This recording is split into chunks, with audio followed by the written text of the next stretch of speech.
إن الحمد لله نحمده ونستعينه ونستغفره ونعوذ بالله من شرور أنفسنا ومن سيئات أعمالنا من يهده الله فلا مضل له ومن يضلله فلا هادي له وأشهد أن لا إله إلا الله وحده لا شريك له وأشهد أن نبينا محمد عبد الله ورسوله صلى الله عليه وعلى آله وصحبه وسلم تسليما كثيرا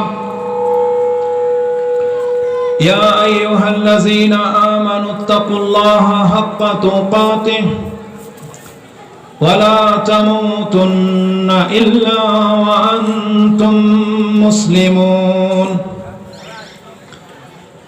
يا أيها الذين آمنوا اتقوا الله وقولوا قولا سديدا يصلح لكم أعمالكم ويغفر لكم ذنوبكم ومن يطع الله ورسوله فقد فاز فوزا عظيما أما بعد فإن أصدق الحديث كلام الله وخير الهدي هدي محمد صلى الله عليه وسلم وشر الأمور محدثاتها وكل محدثة بدع وكل بدعة ضلالة وكل ضلالة في النار فقد قال الله تعالى في كلامه المجيد وفي الفرقانه الحميد بعد أعوذ بالله من الشيطان الرجيم هل ينظرون إلا أن تأتيهم الملائكة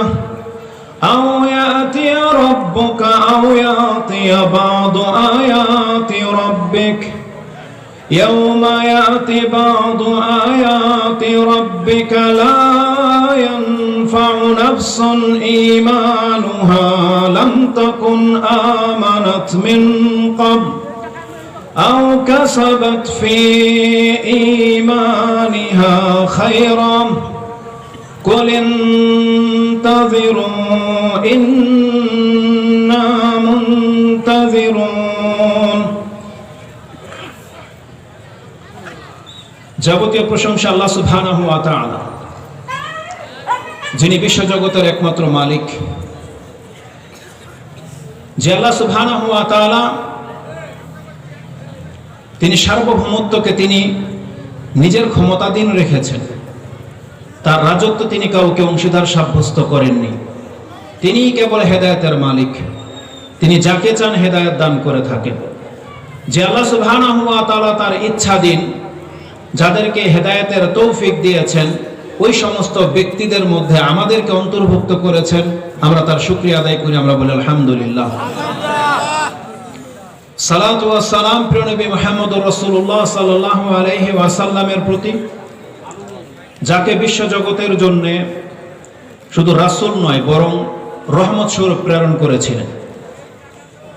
যে রাসূলের প্রতি যদি কেউ একবার সালাতু ওয়াস সালাম পাঠ করে, যদি আল্লাহ সুবহানাহু ওয়া তাআলার কাছে রাসূলের জন্য যদি রহমত বরকতের দোয়া করে একবার, ওই ব্যক্তির উপরে আল্লাহ সুবহানাহু ওয়া তাআলা 10 বার রহমত নাজিল করেন। এই জন্য সেই রাসূলের প্রতি আমরা দুরূদ, যেটা সালাত, পেশ করি। আল্লাহুম্মা সাল্লি আলাইহি আল্লাহুম্মা বারিক আলাইহি।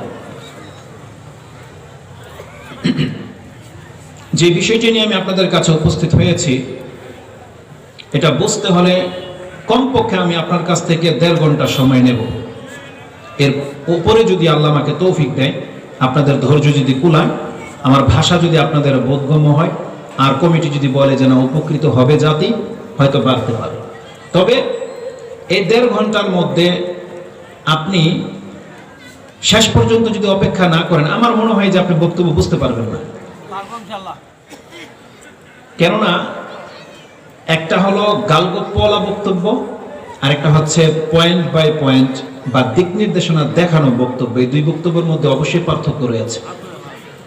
যখন একটা জিনিস আপনাকে আমি বুঝাবো, এমনি লজিক যদি কিচ্ছা কাহিনীর যুক্তি হয়, তাহলে তো মুখস্থ বিদ্যা যেভাবে পারে আমি বলে চলে যাব। কিন্তু যদি যুক্তিগুলো হয় কোরআন এবং হাদিস থেকে, তাহলে অবশ্যই আমাকে সময় দিতে হবে এবং আপনাদের ধৈর্য লাগবে। আল্লাহ সুবহানাহু ওয়া তাআলা যেন আমাদেরকে হক কথা বলার, বোঝার এবং সেই অনুযায়ী আমল করার তৌফিক দান করেন। আমিন। আমার মেসেজটি থাকবে আপনাদের প্রতি। আজকে বাংলার সমাজ, আমরা বহির্বিশ্বে নিয়ে কথা বলবো না, যেহেতু আমরা বাংলাদেশি, বাংলাভাষী, আমাদের জাতির সমস্যা নিয়ে আমরা কথা বলবো।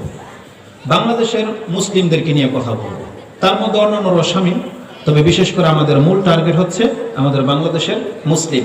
কারণ আমরা আমাদের জাতির হিতাকাঙ্ক্ষী। কারণ রাসূলুল্লাহ সাল্লাল্লাহু আলাইহি ওয়াসাল্লাম বলছেন যে প্রত্যেক জাতিতে আল্লাহ সুবহানাহু ওয়া তাআলা তার ভাষাভাষী রাসূল পাঠিয়েছেন তার জাতির কল্যাণের জন্য। তা আমাদেরকে আল্লাহ সুবহানাহু ওয়া তাআলা আমাদের জাতির কাছে হিতাকাঙ্ক্ষী হতে বলেছে, তাদেরকে নসিহত করতে বলেছে, তাদের ভালো মন্দটাকে আমাদেরকে ভাবতে বলেছে। এই জন্য আমরা একে অপরের ভালো মন্দ ভাববো। আমরা শুধু আপনাদের ভালো ভাববো তা না, বরং আপনারাও আমাদের জন্য দোয়া করবেন, কল্যাণ কামনা করবেন, ভালো ভাববেন। এটা হচ্ছে মুসলিমদের বৈশিষ্ট্য। তা আমার যে বিষয়টা থাকবে সেটা হচ্ছে এই, পুরো 1.5 ঘন্টা আমি যা বলবো তা শর্টলি আপনাকে বলে দেই। আমার বক্তব্যটা 3টা ধাপে হবে। সেটা হচ্ছে এই, ওটা বলার আগে আমি আপনাদের কাছ থেকে একটা ওয়েটনেস নিতে চাই, মানে একটা সাক্ষী নিতে চাই।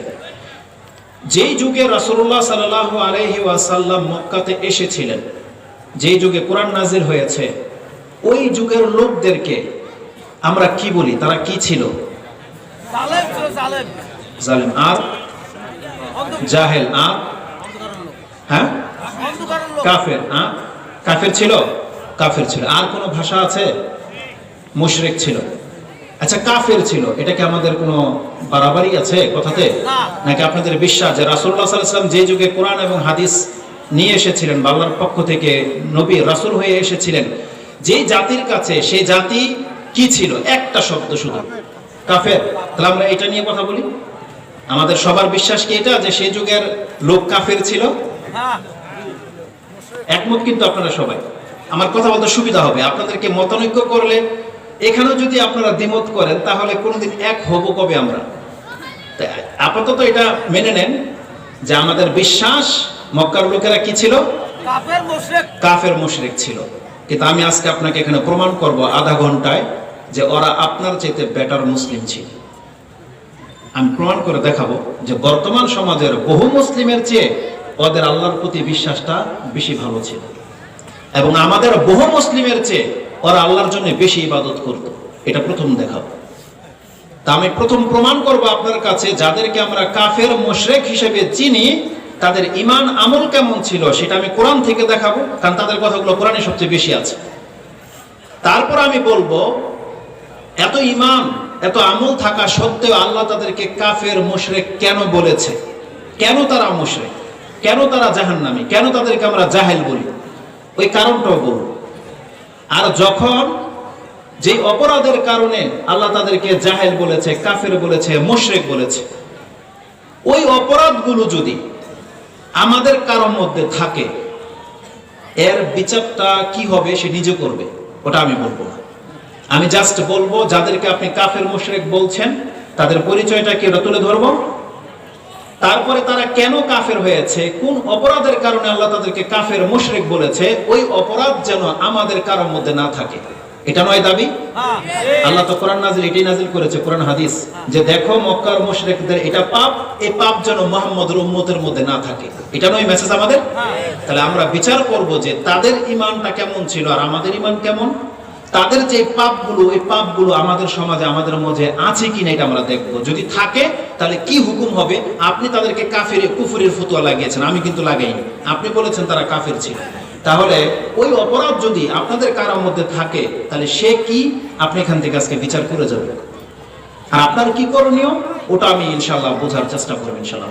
কিন্তু আমার দাবি ওরা মুসলমান ছিল। আসল প্রথম এটা প্রমাণ করি যে ওরা মুসলমান ছিল। চলিত যেই মাহফিলের সিস্টেম, আমি ক্ষমা চেয়ে নিচ্ছি।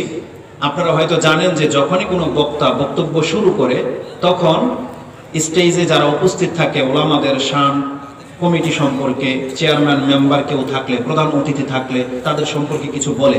দেখেন আমি এর অভ্যস্ত নই, শুধু এতটা বলতে পারি যে আল্লাহ সুবহানাহু ওয়া তাআলা যাদের মাধ্যমে এই কল্যাণকর কাজের আঞ্জাম হয়েছে, যারা এই ব্যবস্থা করেছে, যারা তাদেরকে সহযোগিতা করেছে, যারা সাপোর্ট করেছে এবং যারা আল্লাহ এখানে উপস্থিত হয়েছে এবং যারা কথা বলছে, আল্লাহ তুমি কাউকে কল্যাণ থেকে মাহরুম করে দিও না, আমাদের প্রত্যেককে তুমি জাযায়ে খায়ের দান করো। যেহেতু এটা আমার ফার্স্ট আপনাদের কাছে দেখা, ফার্স্ট যেখানে বক্তব্য হয়, প্রায় সময় দেখি এখানে বক্তারা এসে আপনাদেরকে প্যান্ডেলে বসতে বলে, আসতে বলে, আর আপনাদেরকে মনে হচ্ছে যে জোর করে নিয়ে আসতে হবে। আমোদ প্রমোদ যেভাবে মানুষকে হিতাকাঙ্ক্ষী হয়ে ধরে নিয়ে আসে না, ভাই আসো বসো বসো, এইভাবে মনে হচ্ছে এরকম। এর জন্য আপনাদেরকে হাদিসও শোনাই। আমি প্রায় বক্তব্যে একটা কথা বলি, আপনাদের এই জায়গাটায় আমিও ছিলাম, আমিও বড়দের বক্তব্যে এভাবে বসে শুনি। তখন বড়দের মুখ থেকে আজকেও এক ভাই এই হাদিসটা বলেছে, আমি শুনেছি ঘর থেকে মাগরিবের পরে অথবা এশার পরে একটা ভাই একটা হাদিস বাংলায় বলেছে আপনাদেরকে, যে এটা হচ্ছে জান্নাতের বাগান, এখানে যারা আসবে আল্লাহ তাদেরকে মাফ করে দেয়, তাদের কাউকে মাহরুম করে না। একটা হাদিস বলেছে কিনা এখানে? বলেছে। এই ধরনের কথা যখন আমরা বলি, আমি নিশ্চিত আপনাদের পাপের কারণে বা আমরা এত বেশি পাপী, এই ধরনের কথা আমাদের অন্তর পর্যন্ত যায় না। যখন একটা হুজুর বলে এই ধরনের মজলিসে যারা বসবে, আল্লাহর জিকিরে বসছে, এই এতটুকু বসার কারণে আল্লাহ তার অতীতের সমস্ত গুনাহ মাফ করে দেবে, এই কথাটা আপনার কান তো শুনে ঠিকই, কিন্তু আপনার অন্তর শুনে না। এটা আপনি মেনে নিতে পারেন না। আমি কোনোদিন মেনে নিতে পারিনি। আপনাদেরকে কি বলবো, আমার কাছে এটা একটা ফাও কথা লাগে। ফাও হুজুর, ফাও কেমন হয়? যে হুজুর বলে কি এত পাপ আমার লাইফে, এত পাপ, আর এমন একটা ওয়াজ মাহফিলে বসলে আমার পাপ মাফ করে দিবে আল্লাহ। মনে হয় হুজুররা তাদের মাহফিলকে গরম করার জন্য, আমাদেরকে নেয়ার জন্য হয়তো এগুলো বলে। আমার কাছে এমন মনে হয়েছিল। কিন্তু সুবহানাল্লাহ, যখন আমি ইসলামিক চর্চা করছিলাম আর যখন আমাকে জানানো হইল এই পৃথিবীর মধ্যে শ্রেষ্ঠ কিতাব হচ্ছে আল্লাহর কালাম কোরআন, আর তারপরেই মর্যাদা হচ্ছে বুখারী এবং বলেন, আপনারা শুনেছেন তো অনেক কথা, তাই না? তার মানে এই পৃথিবীতে শ্রেষ্ঠ কিতাব হচ্ছে আল্লাহর কালাম এবং তারপরেই হচ্ছে বুখারী এবং মুসলিমের স্থান। এই কথাগুলো কিন্তু প্রত্যেক জুমার খুতবা এবং বক্তব্য শুরুর পূর্বে কিন্তু আপনাদেরকে জানানো হয়। যেহেতু আরবি আমরা অনেকে বুঝি না, যার ফলে আমরা এটা গুরুত্ব দিই না। কি বলি? ইন্না আসদাকাল হাদিসে কালামুল্লাহ। রাসূল সাল্লাল্লাহু আলাইহি ওয়াসাল্লাম খুতবায় বলতে, ইন্না আসদাকাল হাদিস কালামুল্লাহ, সবচাইতে সত্য অথেন্টিক কথা হচ্ছে আল্লাহর কালাম। তারপরে ইন্না আহসানাল হাদিসে কিতাবুল্লাহ ওয়া খায়রুল হাদি হাদি মুহাম্মাদিন সাল্লাল্লাহু আলাইহি ওয়াসাল্লাম, আর সবচাইতে হেদায়েতের মধ্যে উত্তম হেদায়েতের পথ হচ্ছে মুহাম্মদুর রাসূলুল্লাহ সাল্লাল্লাহু আলাইহি ওয়াসাল্লামের পথ। তাহলে প্রত্যেক খুতবায় ওয়াজ মাহফিলের শুরুতে এই কথাটা বলে দেওয়া হয়, সবচেয়ে শ্রেষ্ঠ পথ হচ্ছেন মুহাম্মদুর রাসূলুল্লাহ সাল্লাল্লাহু আলাইহি ওয়াসাল্লামের পথ। এটা বারবার কেন আপনাদেরকে বলা হয়? কিন্তু দেখেন এই কথার প্রতি আমাদের ঈমান নাই। যদি মুহাম্মদুর রাসূলুল্লাহ সাল্লাল্লাহু আলাইহি ওয়াসাল্লামের পথটাই সবচেয়ে সঠিক এবং শ্রেষ্ঠ পথ, তাহলে আমরা মুখে তো বলছি কিন্তু আমরা ব্যক্তিগতভাবে মুহাম্মদুর রাসূলুল্লাহ সাল্লাল্লাহু আলাইহি ওয়াসাল্লামের পথে হাঁটি না কেন? সেই পথটাকে গ্রহণ কেন করছি না? তার মানে দেখেন এই কথা আমাদের অন্তর পর্যন্ত যায় না। হুজুররা বলে শুধু যে সবচেয়ে সুন্দর পথ, উত্তম পথ হচ্ছে মুহাম্মদুর রাসূলুল্লাহ সাল্লাল্লাহু আলাইহি ওয়াসাল্লামের পথ, কিন্তু অধিকাংশ চেহারাগুলো মুহাম্মদ সাল্লাল্লাহু আলাইহি ওয়াসাল্লামের মতো দাড়িওয়ালা চেহারা নয়। অধিকাংশ চেহারাগুলো মুহাম্মদ সাল্লাল্লাহু আলাইহি ওয়াসাল্লামের মতন পরিষ্কার দাঁতওয়ালা নয়, জর্দা খাওয়া সিগারেট খাওয়া চেহারা সহ। অধিকাংশ পোশাকগুলো মুহাম্মদ রাসূলুল্লাহ সাল্লাল্লাহু আলাইহি ওয়াসাল্লামের পোশাকের মতো নয়, প্রায় পোশাকগুলো টাকনার নিচে। অধিকাংশ মা বোনরা মুহাম্মদ সাল্লাল্লাহু আলাইহি ওয়াসাল্লামের পরিবারের মতো নয়, অধিকাংশগুলো বেপরদায় ঘোরে। বাস্তবে তো না এটা? তাহলে এই যে আমরা কতদিন আপনাদেরকে এইভাবে বলতেই থাকবো যে সবচেয়ে শ্রেষ্ঠ কথা হচ্ছে আল্লাহর কথা, মুহাম্মদ সাল্লাল্লাহু আলাইহি ওয়াসাল্লামের পথ হচ্ছে সবচেয়ে উত্তম পথ, এটা কবে গিয়ে আপনি বুঝতে পারবেন বা বিশ্বাস করবেন? কবে? অনেকের তো দাড়ি সাদাও হয়ে গেছে, কারো 30, 40, 50 বছর হয়ে গেছে। আপনি আল্লাহর সাথে কি কমিটমেন্ট করছেন বা কি অপেক্ষায় আছেন যে আল্লাহ ওই দিন আসলে আমি মুহাম্মদ সাল্লাল্লাহু আলাইহি ওয়াসাল্লামের পথটাকে ধরে নেব? সেটা কোন দিন? যেদিন সূর্য পশ্চিম দিক থেকে উঠে যাবে, না যেদিন মালাকুল মউত ফেরাউনের মতো আপনার সামনে এসে উপস্থিত হয়ে যাবে, না যেই দিন ইয়ামান থেকে আগুন বেরিয়ে যাবে, একটা পশু এসে আপনার সাথে কথা বলবে, না স্বয়ং আল্লাহ আপনার সামনে নাজিল হবে যে বান্দা তুমি দাড়ি কেন রাখো না, সালাত কেন পড়ো না, পর্দা কেন করো না, হালাল প্যান্ট কেন করছো না? কবে কবে বলেন একটা কথা? আপনার লাইফ তো পার হয়ে গেছে ওয়াজ শুনতে শুনতে, কিন্তু দাড়ি আপনার গালে টিকে না। এত অনর্গর কেন আপনার এই দেহ? অনর্গর কেন? এটা উর্বর হবে কবে? কবে আপনার মধ্যে কোরআন হাদিসের বৃষ্টি ঝরবে? আপনি বলেন কবে? আল্লাহ সুবহানাহু ওয়া তাআলা আমাদেরকে হিদায়াত করার জন্য কিন্তু কোরআন হাদিস নাজিল করেছে, কিন্তু গালগপ্প শুনে শুনে আপনারা এত অভ্যস্ত হয়ে গেছেন, মনে হচ্ছে যে এটা একটা ট্রেডিশন, মুসলিমদের একটা ঐতিহ্য। শীতের সিজনে ওয়াজ লাগে, আমরা ওয়াজ করি। আবার দেখা যাবে বসন্তের মধ্যে আপনারা আবার বাউলি গানও আয়োজন করে ফেলবেন। কোন সময় দেখা যাবে আবার ধান টান উঠে গেছে, যাত্রার পালাতে আপনারা আগে অংশ নেবেন। তাহলে ইসলামটা কিন্তু এরকমের নয়। আপনাকে এই ওয়াজ মাহফিল থেকে যে জিনিসটাকে দেওয়ার জন্য এখানে জড়ো করা হয়েছে, তার মানে আপনি আপনার জীবনটাকে শুধরাবেন। এই জন্যই না কোরআন হাদিস, এই জন্যই না উপদেশ, নাহলে আর কি জন্য বলেন? তালাকুলি হাম যে কথাটা বলছিলাম, তো তারা যখন বাংলায় এভাবে বলে, তো এই কথাগুলো আমাদের অন্তরে প্রবেশ করে না। আমি ওই হাদিসটাকে আরবিতে বলবো এখন আপনার কাছে, এবং আপনাকে বলতে চাই সেই হাদিসটা বুখারী এবং মুসলিমে রয়েছে। আপনি চাইলে পড়তে পারেন। ইমাম বুখারী তার 80 নম্বর পর্বে কিতাবুদ দোয়ার, তার দোয়ার অধ্যায়ে এটা এনেছেন, এবং ইমাম মুসলিমও কিতাবুজ জিকির ও দোয়ার মধ্যে এনেছেন, যেটা 49 নম্বর অধ্যায়ে আপনার অ্যাপসে পেয়ে যাবেন। যদি আমার হেফজ ভুল না করে, তাহলে হাদিস নাম্বার সম্ভবত রয়েছে 6732 থেকে নিয়ে 37 পর্যন্ত। এই হাদিসগুলোর মধ্যে পাবেন। সেই হাদিসটা বলার পূর্বে আমি আপনাকে বলি, বলেন তো দেখি কোন কথাটা সবচেয়ে সহজ? একজন ব্যক্তি বলবে আল্লাহ আমাকে ক্ষমা করে দাও, আল্লাহ তাকে ক্ষমা করে দিল। ধরেন আল্লাহ বলছে আল্লাহুম্মা ইন্নী আস্তাগফিরুকা ওয়া আতুবু ইলাইক। কোন ব্যক্তি যদি সাধারণ মুখ থেকে এটা বলে আল্লাহ আমি পাপ করেছি আমাকে মাফ করে দাও, আল্লাহ তাকে মাফ করে দেবে। এই যে মুখ থেকে এই কথাটা বলা আল্লাহ আমাকে মাফ করে দাও, এটা সহজ, নাকি এখানে 1-1.5 ঘন্টা 2 ঘন্টা এখানে এসে বসে থাকাটা সহজ? কোনটা সহজ? বলাটা সহজ নয়?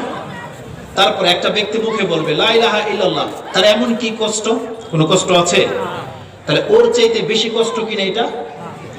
তাহলে যখন বলা হয় এমন মজলিসে বসলে আপনার অতীতের গুনাহ মাফ করে দেওয়া হবে, আপনার অন্তরে জায়গা নেয় না। কিন্তু ওই হাদিস তো অবশ্যই শুনেছেন, মান কালা লা ইলাহা ইল্লাল্লাহ দাখালাল জান্নাহ। যেই ব্যক্তি লা ইলাহা ইল্লাল্লাহ বলবে, যার আখির কালেমা, যার শেষ কালেমা হবে লা ইলাহা ইল্লাল্লাহ, সে জান্নাতে চলে যাবে। এরকম শুনেছেন কিনা? তারপর এটা কি শুনেছেন যে ব্যক্তি আল্লাহর কাছে বলে আল্লাহ আমাকে মাফ করে দাও, আল্লাহ সাথে তাকে মাফ করে দেয়? এটা শুনেছেন? আচ্ছা একটা আয়াত শুনি আমরা, সূরা কাসাস। এই যে কথাগুলো বলছে এগুলো আমার টপিকের বাইরে। ওই ব্যক্তির আপনাদের অবস্থা দেখে আমি কথাগুলোকে বেরিয়ে আসছি। সূরা কাসাস পড়েন, 28 নম্বর সূরা, 16 অথবা 18 নম্বর আয়াতটি দেখেন। আল্লাহর এক বান্দা পাপ করেছে, একটা অপরাধ করে ফেলেছে, বলছে রাব্বি ইন্নী যালামতু নাফসি ফাগফিরলি। একজন বান্দা বলেছে তার রবকে, রব ইন্নী যালামতু নাফসি, আমি আমার নফসের উপরে জুলুম করেছি, ফাগফিরলি, আমাকে ক্ষমা করে দেন। আল্লাহ তার অ্যানসারে কি বলেছেন জানেন? আল্লাহ তাকে বলেনি যে তুমি উট গরু জবাই করো, 10টা সিয়াম রাখো, মসজিদ বানিয়ে দাও, 100 রাকাত সালাত পড়ো, আরো অনেক কিছু, এগুলো কিছুই বলেনি। পীরের মুরিদ হও, খাসি মোরগ জবাই করো, 10টা মিসকিনকে খাওয়াও, কিছুই বলেনি। সে বান্দা বলেছিল রাব্বি ইন্নী যালামতু ফাগফিরলি, ইন্নী যালামতু নাফসি ফাগফিরলি, হে আমার রব আমি আমার নফসের উপরে জুলুম করেছি, আমাকে ক্ষমা করে দেন। আল্লাহ শোনার সাথে সাথে বলেছে ফাগফারা লাহ, আমি তাকে সাথে সাথে ক্ষমা করে দিলাম। আর জানেন তিনি কে ছিলেন? মুসা আলাইহিস সালাম।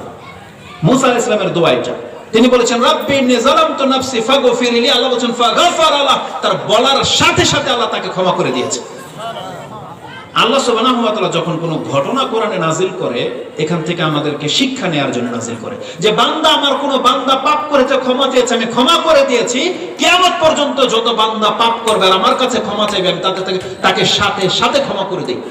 এটা হচ্ছে আল্লাহ সুবহানাহু ওয়া তাআলা।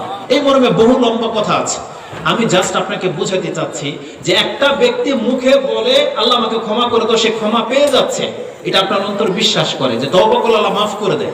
ওর চাইতে অনেক বেশি বড় কাজ এটা যে আপনাকে 1.5-2 ঘন্টা আল্লাহর জন্য আপনি বের করে এনেছেন, সমস্ত কাজ কারবার ছেড়ে দিয়ে এখানে জমা হয়েছেন। তাহলে যেটা মুখের কথায় মাফ হয়ে যায়, আর আপনি 2 ঘন্টা 3 ঘন্টা আল্লাহর জিকিরে লিপ্ত থাকবেন, এখানে বসে আল্লাহর জিকির করবেন, তাহলে আপনাকে ক্ষমা করে দিতে আল্লাহ সুবহানাহু ওয়া তাআলার কোনো দায় আছে? আল্লাহ কার্পণ্য করবে নাকি আল্লাহ সুবহানাহু ওয়া তাআলা আপনাকে ক্ষমা করে দিবে? এবার আসুন আপনি যে কথাটা কি ছিল, বুখারী মুসলিমের যেমনটি বললাম 80 নম্বর অধ্যায় বুখারীতে এবং আপনি 49 নম্বর মুসলিমে পাবেন। আবু হুরায়রা তারা বর্ণনাকারী, রাসূলুল্লাহ সাল্লাল্লাহু আলাইহি ওয়াসাল্লাম বলছেন, ইন্না লিল্লাহি মালাইকাতুন ইয়াতুফুনা ফি তুরুকি ইয়ালতামিসুনা আহলা যিকরি ইযা ওয়াজাদা কওমান ইয়াযকুরুনাল্লাহ তানাদাউ হালুম্মা ইলা হাজাতিকুম। এইভাবে ডাকা হয়। এর লম্বা একটা হাদিস রয়েছে, আমি শেষ অংশ পর্যন্ত পৌঁছতে চাচ্ছি।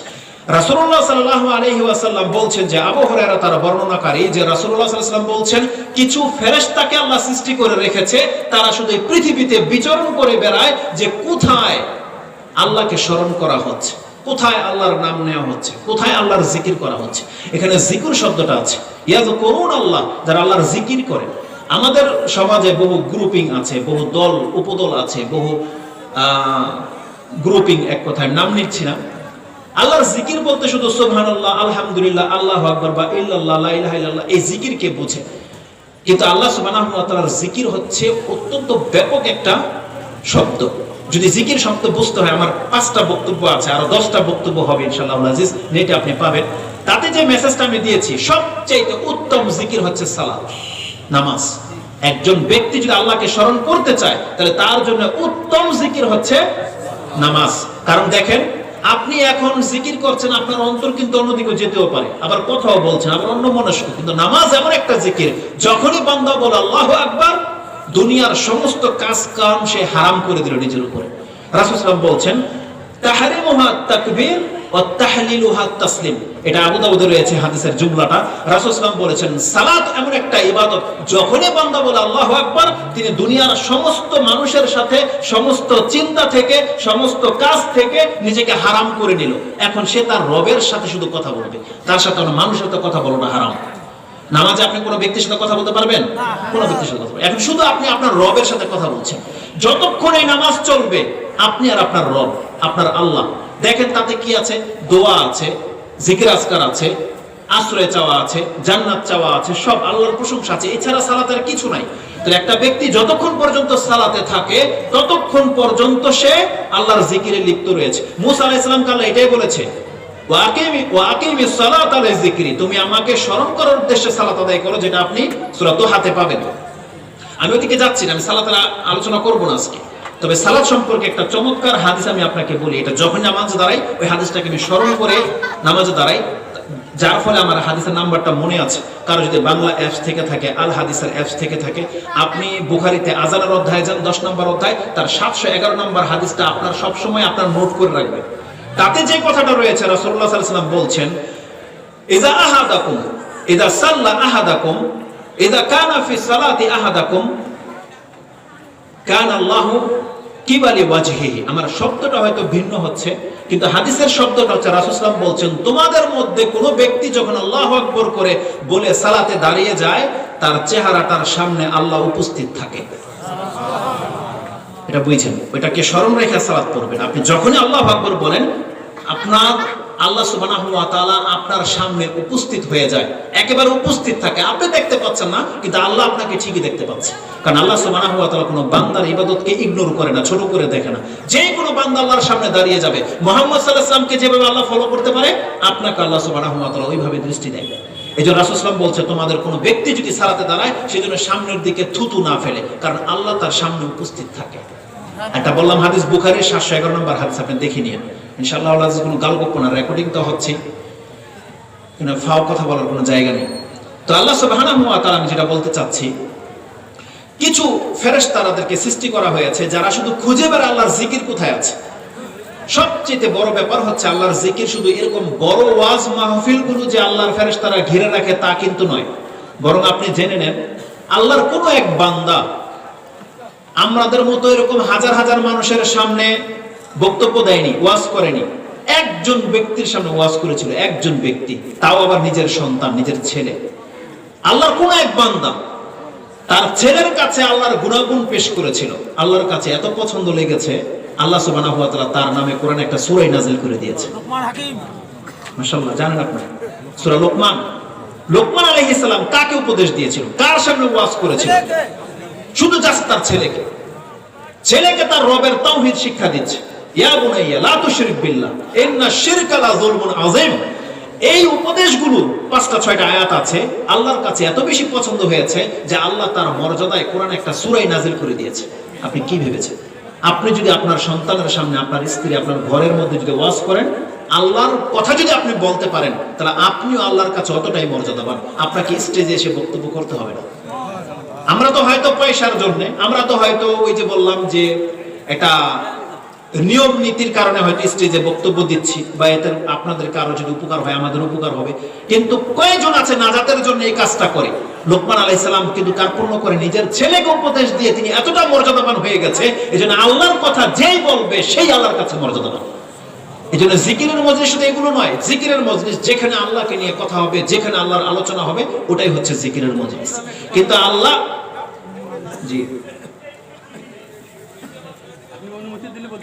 বলেন বলেন, বলছি তো বলছেন কোরআনের মধ্যে লা ইলাহা ইল্লাল্লাহ মুহাম্মাদুর রাসূলুল্লাহ আছে কিনা এবং কোন কোন কিতাবে আছে একটু উল্লেখ করলে ভালো। আচ্ছা ঠিক আছে। আচ্ছা, আমি একটা কথা বলে দিই আপনাদের, অনেক সময় আমি কিন্তু অন্য বক্তাদের মতো নেই যে আপনাকে বলবো ঠিক কিনা ঠিক, হ না না হোক, এগুলো আমি বলবো না। আমি বলছি 1.5 ঘন্টা সময় আপনার কাছ থেকে নেব, আমার বক্তব্য না বুঝলে তখন প্রশ্ন করবেন ওই বিষয়ে, আর অন্য কোনো বিষয় না। আমি কিন্তু অত এক্সপার্ট ব্যক্তি না, আমি একটা করে বিষয় শিখি, ওটা আমি আপনার কাছে পেশ করি। তো এই হাদিসে শর্টলি সেরে দিই। এই হাদিসের মধ্যে যে কথাটা আছে, যখন এরকমের ব্যক্তিদেরকে আল্লাহ সুবহানাহু ওয়া তাআলা দেখতে পায় যে ফেরেশতারা ঘিরে রাখে, রাসূল সাল্লাল্লাহু আলাইহি ওয়াসাল্লাম বলছেন ওয়া ইয়াহুফুনাহুম বিআজনিহাতিহিম, তারা তাদের ডানা দিয়ে পুরো পরিবেশটাকে ঘিরে নেয়, ইলা সামাই দুনিয়া, এবং একের পর এক দাঁড়াতে দাঁড়াতে প্রথম আকাশ পর্যন্ত তারা ঘেরাও করে রাখে, যাতে আল্লাহর রহমতটা ঠিক ওই জায়গাতে পতিত হয়, এদিক সেদিক যেন না যায়। যারা আল্লাহর জিকির করে, এক পর্যায়ে আল্লাহ তাকে জিজ্ঞেস করে, যে কথাটা উনি বলেছিল বাংলায়, যে এক কথা তারা জিজ্ঞেস করে তারা কি করছে, কি চাচ্ছে, তারা বলে ইয়াসআলুনাকাল জান্নাহ, আপনার কাছে জান্নাত চায়। আর কি করে? আর তারা জাহান্নাম থেকে মুক্তি চায়।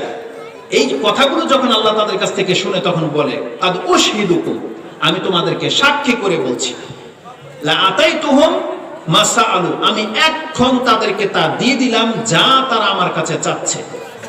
ওয়া আজারতুহুম মিম্মাস্তাজারু, আর তারা যেই জিনিস থেকে আমার কাছে আশ্রয় চাচ্ছে, আমি সেই জিনিস থেকে তাদেরকে আশ্রয় দিয়ে দেব। তার মানে কি? এই মজলিস থেকে যদি আপনি এখানে এসে থাকেন আল্লাহর সন্তুষ্টির জন্য, যদি এখান থেকে আপনি বলেন যে আল্লাহ আমি জান্নাত চাই, আমি জাহান্নাম থেকে মুক্তি চাই, আল্লাহ বলছে এরকমের নিয়ত নিয়ে যদি কোনো ব্যক্তি সৎ কাজ করে, তারা আল্লাহ বলছেন এই মজলিসে বসা অবস্থায় থাকা সত্ত্বে আল্লাহ বলছে সে জান্নাত চায়, আমি তাকে জান্নাত দিয়ে দেব, জাহান্নাম থেকে মুক্তি চায়, আমি তাকে জাহান্নাম থেকে মুক্ত করে দিলাম। এটা বল ওই ফেরেশতাদের মধ্য থেকেও ফাকালা আল মালাকু মিনাল মালাইকা ইয়া রাব্বি ফীহিম ফুলানুন আবদুন খাত্তাউন, এটা মুসলিমের ভাষা। বুখারীতে রয়েছে রাব্বি ফীহিম ফুলানুন ইন্নামা মাররা ফাজালাসা মাআহুম, একটা ব্যক্তি দিক দিয়ে যাচ্ছিল, সে ওয়াজ শুনতে আসেনি, মানুষ দেখে বসে গেছে। আর মুসলিমের ভাষায় কি রয়েছে? ফীহি আবদুন খাত্তাউন, আল্লাহ তোমার এক বান্দা আছে চরম পাপী, আল্লাহ তাকেও আপনি মাফ করে দিলেন। সুবহানাল্লাহ। আল্লাহ সুবহানাহু ওয়া তাআলা যখন কথা বলে তখন কি রিপিট করার প্রয়োজন হয়? আল্লাহ যখন বলেছে কাদ গাফারতু লাহুম, আমি তাদেরকে ক্ষমা করে দিলাম, আল্লাহ যখন বলেছে মজলিসে যারা আছে তাদেরকে আমি ক্ষমা করে দিলাম, তাহলে ওই যে ব্যক্তির সম্পর্কে ফেরেশতা বলছে রাব্বি ফীহিম ফুলানুন আবদুন খাত্তাউন, ওই যে একটা চরম পাপী লোক বসা, আল্লাহ তাকেও ক্ষমা করে দিলেন। আচ্ছা, এই লোকটা যে চরম পাপী, এটা ফেরেশতা জানে, আল্লাহ জানে না? বলেন, আল্লাহ ওকে দেখে শুনে বলেছে তাদের সবকে আমি মাফ করে দিলাম, বলেনি? আল্লাহ দেখে বলেছে। যখন ফেরেশতা স্মরণ করিয়ে দেয়, এটা মানে ওয়েট আশ্চর্য হয়ে যায়, আল্লাহ এত বড় পাপীকে পর্যন্ত মাফ করে দেয় এত ছোটখাটো কাজে। তখন বলে ফীহিম আবদুন ফুলানুন খাত্তাউন, সে চরম একজন পাপী, আল্লাহ বসে গেছে তাকেও। তখন তার এই মজলিসের বরকতে মর্যাদায় আল্লাহ বলে হুম জুলাসাউ লা ইয়াশকা বিহিম জালিসুহুম, এটা এমন একটা মজলিস, এখানে যে কেউ আসবে আজকে তাকে খালি হাতে ফেরানো হবে না, তাকে ক্ষমা করে দেওয়া হবে। এটা বুখারী মুসলিমে রয়েছে। এজন্য এইসব কথার প্রতি আমাদের ঈমান লাগবে, ঈমান। যখন ঈমান লাগবে তখন তার ভদ্রতা আপনাদের কাছে আসবে, তখন আপনারা এখান থেকে উপদেশমূলক কিছু নেয়ার জন্য এখানে আসবেন, কোনো গালগপ্প নয়। এই জন্য জুমার খুতবাতে যখন আপনি বসবেন, আপনি ওই সেন্সে বসেন যে আল্লাহ, এর মাধ্যমে আমি তোমার কাছে জান্নাত চাই এবং এর মাধ্যমে আমি তোমার কাছ থেকে জাহান্নাম থেকে মুক্তি চাই। আল্লাহ বলছেন জুমার খুতবাতে যারা উপস্থিত হয়ে যাবে তাদেরকে আল্লাহ মাফ করে দেবে, কারণ জুমার খুতবা হচ্ছে উত্তম জিকির। কারণ আল্লাহ সুবহানাহু কি বলছে, ওয়াইদা না ইদা না, সূরা জুমার মধ্যে কি আছে, ইজা নুদিয়া লিস-সালাতি মিয়াউমিল জুমআতি ফাসআউ ইলা যিকরিল্লাহ। আল্লাহ কি বলেছে, আল্লাহর জিকির, আল্লাহর স্মরণের উদ্দেশ্যে তাড়াহুড়া করে আসো মসজিদে, তাহলে ওটা হচ্ছে জিকির। আর আল্লাহ বলেছে জিকিরের মজলিসে যারা উপস্থিত থাকে তারা যে আল্লাহর কাছে জান্নাত চায়, জাহান্নাম থেকে মুক্ত চায়, আল্লাহ বলছে তাদেরকে আমি জান্নাত দিয়ে দেবো, তাদেরকে আমি জাহান্নাম থেকে মুক্ত করে দেবো। ইসলাম। এবার আমি আমার মূল বক্তব্যে আসি, যেটা বলেছিলাম যে মক্কার মুশরিকদেরকে আমরা কাফের বলি। প্রথমত জেনে নেন, মক্কার লোকেরা কাফের ছিল না, শব্দটা সঠিক শব্দ হবে মক্কার লোকেরা মুশরিক ছিল। কি ছিল? মুশরিক ছিল। কাফের আর মুশরিকের হুকুম একই, দুটাই চিরস্থায়ী জাহান্নামী। কোনোদিন আল্লাহ সুবহানাহু ওয়া তাআলা কোনো কাফেরকে মাফ করবে না, কোনো মুশরিকও কোনোদিন নাজাত পাবে না। কিন্তু শব্দগত পার্থক্য থাকার কারণে অনেক সূক্ষ্ম একটা দিক আছে যেটা আমি আপনাকে দেখাতে চাচ্ছি। সেটা হচ্ছে এই, যখন আপনি বলবেন কোনো ব্যক্তিকে এটা কাফের, কাফের মানে কি? অবিশ্বাস করা, অস্বীকার করা, তাই নয়? যখন আপনি বলবেন এটা কাফের, তার মানে এই ব্যক্তিটা আল্লাহকে অস্বীকার করে, আল্লাহকে স্বীকার করেনি, মানে না, তাহলে সে কাফের। আর যখন বলবেন কোনো ব্যক্তিকে এটা মুশরিক, তখন মানে কি? তার মানে এই আল্লাহকেও মানে, আবার আল্লাহ যাকে মানতে নিষেধ করেছে তাকেও মানে। তার মানে আল্লাহর সাথে অন্য কেউ মানে, সে কিন্তু আল্লাহকে অস্বীকার করেনি, করেছে? আল্লাহকে অস্বীকার করেনি। যখন বলবেন সে মুশরিক, তখন সে আল্লাহকেও মানে, আর অন্য আল্লাহর সাথে শিরিক করার কারণে সে মুশরিক হয়েছে, কিন্তু সে কিন্তু আল্লাহকে অস্বীকার করেনি। কিন্তু যখনই বলবেন কাফের, তার মানে আপনি দাবি যে সে আল্লাহকে অস্বীকার করলো। তার মক্কার লোকেরা আপনি যদি বলেন যে কাফের, তার মানে তারা আল্লাহকে অস্বীকার করেছে। কিন্তু আমি আপনাকে প্রমাণ করে দেব কোরআনে তারা আল্লাহ সুবহানাহু ওয়া তাআলা অস্বীকার করেনি, বরং তারা আল্লাহর প্রতি অনেক বেশি ঈমান ছিল। আসুন সেই দিকে আমি আপনাকে নিয়ে যাই। প্রথমে আপনি প্রমাণ করি যে তারা মুশরিক ছিল, এই কথাটাকে প্রমাণ করি। যখন ইসলাম নাজিল হয়েছে তখন এই পৃথিবীতে মাত্র দুই শ্রেণীর মানুষ বাস করত, দুই শ্রেণী।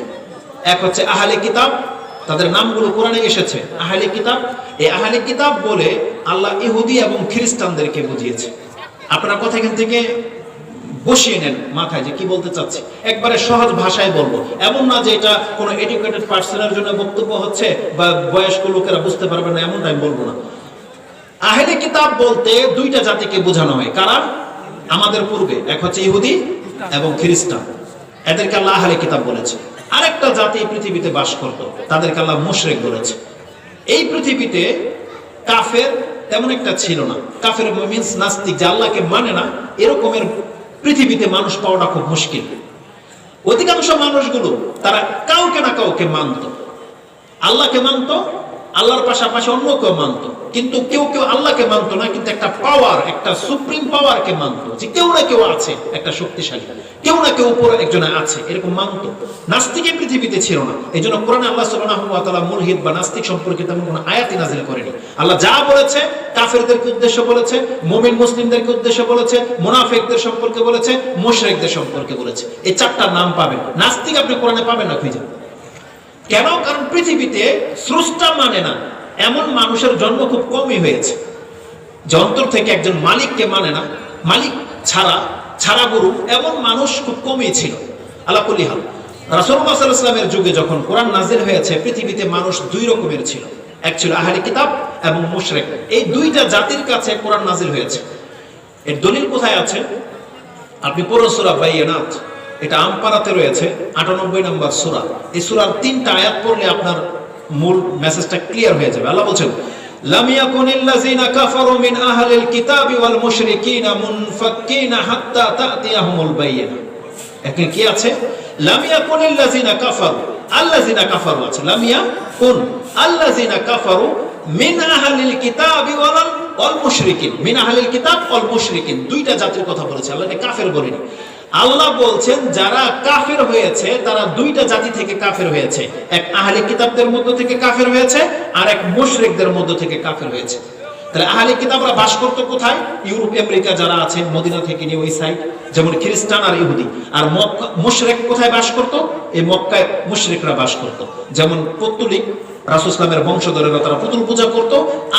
আরেক মুশরিক বাস করতো ইরানে, যারা রোম সাম্রাজ্য ছিল, অগ্নি পূজক ছিল, তারা আগুনের পূজা করতো এবং সূর্যের পূজা করতো। আল্লাহ এদেরকে মুশরিক বলেছে। তাহলে আহলে কিতাব আর মুশরিকদের মধ্য থেকে কাফের হয়েছে, আর এই আহলে কিতাবদের আর মুশরিকদের মধ্য থেকে আমরা মুসলমান হয়েছি। তার মানে পৃথিবীতে মাত্র দুইটা জাতি ছিল, মুশরিক ছিল আর আহলে কিতাব ছিল। তো মুশরিক কাদেরকে আল্লাহ বলেছে? ওই মক্কার লোকদেরকে আল্লাহ মুশরিক বলেছে। এটা বলার পেছনে আমার যেটা যুক্তি, সেটা কি বললাম, যে কাফের মানে হচ্ছে অস্বীকার করা, আর মুশরিক মানে হচ্ছে কে আল্লাহকেও মানে আবার অন্য কেউ মানে। তো যখনই আপনি বলবেন মক্কার লোকেরা মুশরিক ছিল, এটাই প্রমাণ করে যে ওরা আল্লাহকে চিনত। প্রমাণ করে না এটা? মুশরিক যখন কোনো ব্যক্তিকে বলবেন এটা মুশরিক, তার মানে ও আল্লাহকে মানে। তার মানে মক্কার লোকেরা আল্লাহকে মানত, আল্লাহকে কোনোদিন অস্বীকার করেনি।